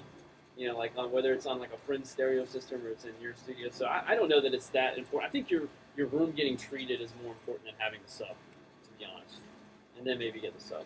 I don't think it's 100% necessary thing to have a sub, especially like if like whenever when you're doing your mastering license, you want to like the way I do it is I set it up to where I separate my bands out. Yeah. Like I have high, mid, and low, and then I set the low everything above like 175, or I'm sorry, everything below 175 to mono, and I can just solo that, and I can hear all the sub frequencies, especially in my headphones. Cut everything else out, and then I can hear if there's something weird going on without having an actual sub in my studio. So I don't know. There's different. I guess there's different thoughts. Like some people have to have the sub, some people don't. I guess it's just whatever works for you. Question from TuneUp. Do you like to use a template to start your cues? Sometimes. Okay, fair enough. How about you, Chuck? Sometimes I've done that before, but most of the time, no. Let's see.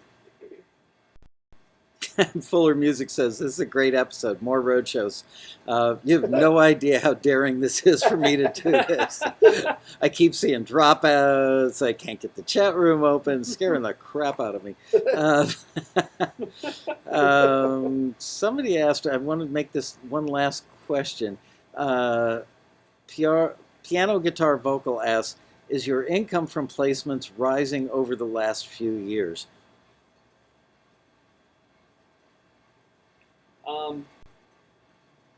It's kind of an up and down thing. Overall, it's rising. I had a really good year. 2014 was a really good year. 2015 was down, but I've talked to a few people who were down as well. This year is back up. Mm-hmm. So overall, I'd say it's rising. And even whenever I say it's down, it's not like I'm not going hungry. Right. Like it's still I'm making plenty enough. So yeah, I'm happy with. I'll say I'm happy with the situation as of now. I'm not going to give out any actual numbers. I'm trying to find a delicate. People like to talk about their incomes, but both of these guys are making what I would call like dentist or doctor income. I mean, they're making what other professionals in other professional industries are making.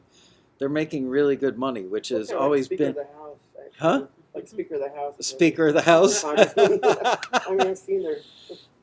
I remember that last time you were on Taxi TV. You guys said you guys make what congressmen get paid, and I mean, look, that's the dream for our members. At least that was my dream for our members, is that musicians are professionals that have to work at their craft, just like any other craftsperson or tradesperson or professional that has to go to law school or med school or accounting school. And it's a huge rush for me to see guys like you that, these guys are like egoless. Look at them. Look at the two of them. They're egoless. They really are. And they're such nice guys. And they work hard. They figured it out. What they've done can be done by others. And people get in their own way. It frustrates me as the owner of Taxi when I see people that are worried about mastering when they should be worried about melody, or they're worried about the acoustic treatment they should have on the wall in their studio when they should be worried about just identifying a good beat and running with it. I read a great quote the other day, and I'm going to mess it up, but it was something about you need to get busy to get good. And I thought that was some of the most brilliant advice I'd ever heard, that just doing it over and over and over rather than dwelling on it. You stand at the starting line going, how fast do I have to run around that track? Just get out there and run around the damn track. And if you run around the track enough times, pretty soon you're going to figure out you got to be faster than the guy next to you, and you'll do it. Let's see. Is reporting of usage automated in the United States? Here in Australia, it's still manual and unreliable. It's far from automated. Yeah, it's definitely manual and unreliable. Yeah, it's done with formulas that none of us will ever understand.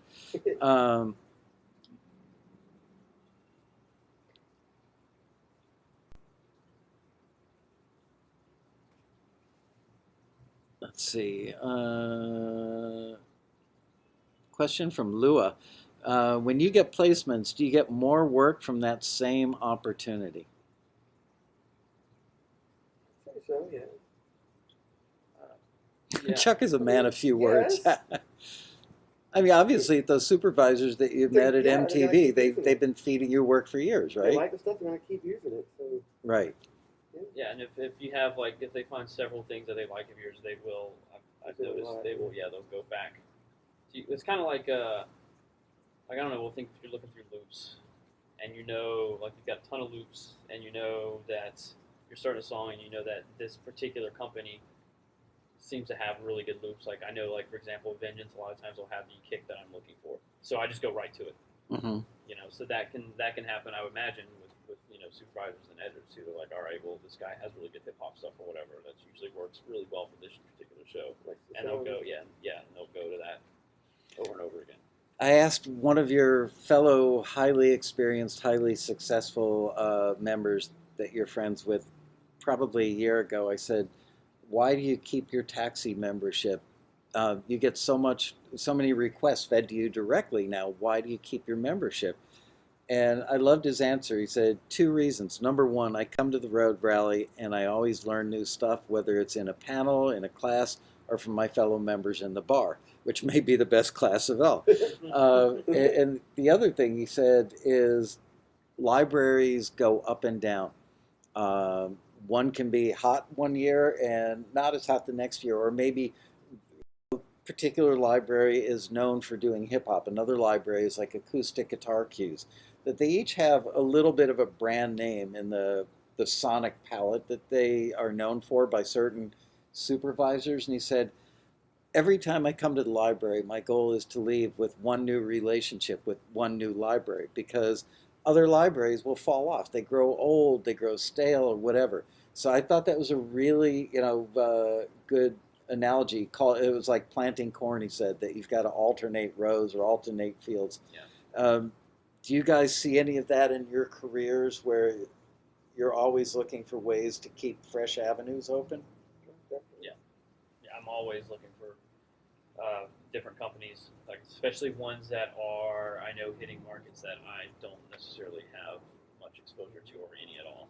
Yeah. So I'm always because it's you have to keep it diversified like portfolio. And yeah, some libraries are really hot one year, maybe not so hot the next year, and or maybe just one part of the industry is like maybe ads do really well one year, maybe you don't do so well with ads the next year. So you want to have you want to have reality shows, you want to have ads, you want to have trailers, you want to have international stuff. You want as much as you can. The more relationships, the more contacts you have, the more your income grows. Yeah. How about the trailer market? Let's make this the last question. The trailer market still is one of the biggest paychecks, and everybody seems to be chasing the trailer market. Have you guys gone after the trailer market yet in your writing or production? And if so, do you have any tips for the viewers of the show?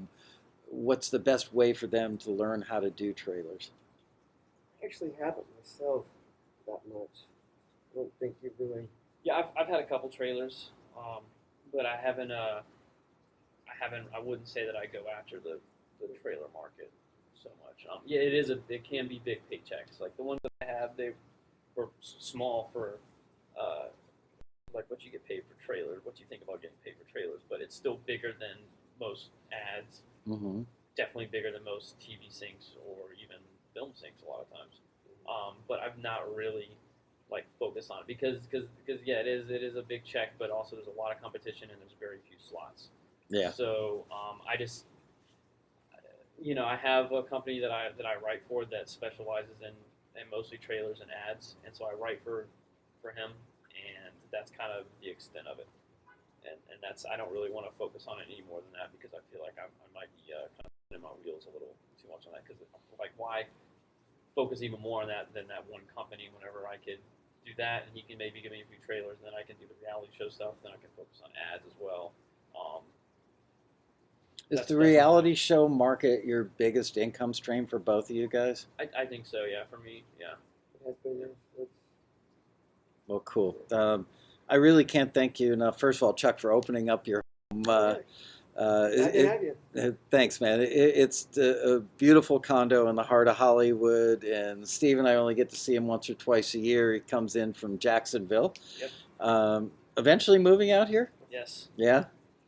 Well, thank you guys. I think you've enlightened a lot of people today, and I couldn't be more proud of you guys, and I can't wait to see you over a plate of sushi in about 10 minutes and see you at the Road Rally in a few months. Don't forget, you guys, the Taxi Road Rally coming up November 3rd through the 6th of 2016, and with that, we're going to sign off, and we will see you guys next week for another exciting episode of Taxi TV Live. Mr. Chuck Henry, Mr. Stephen Baird, thank you both.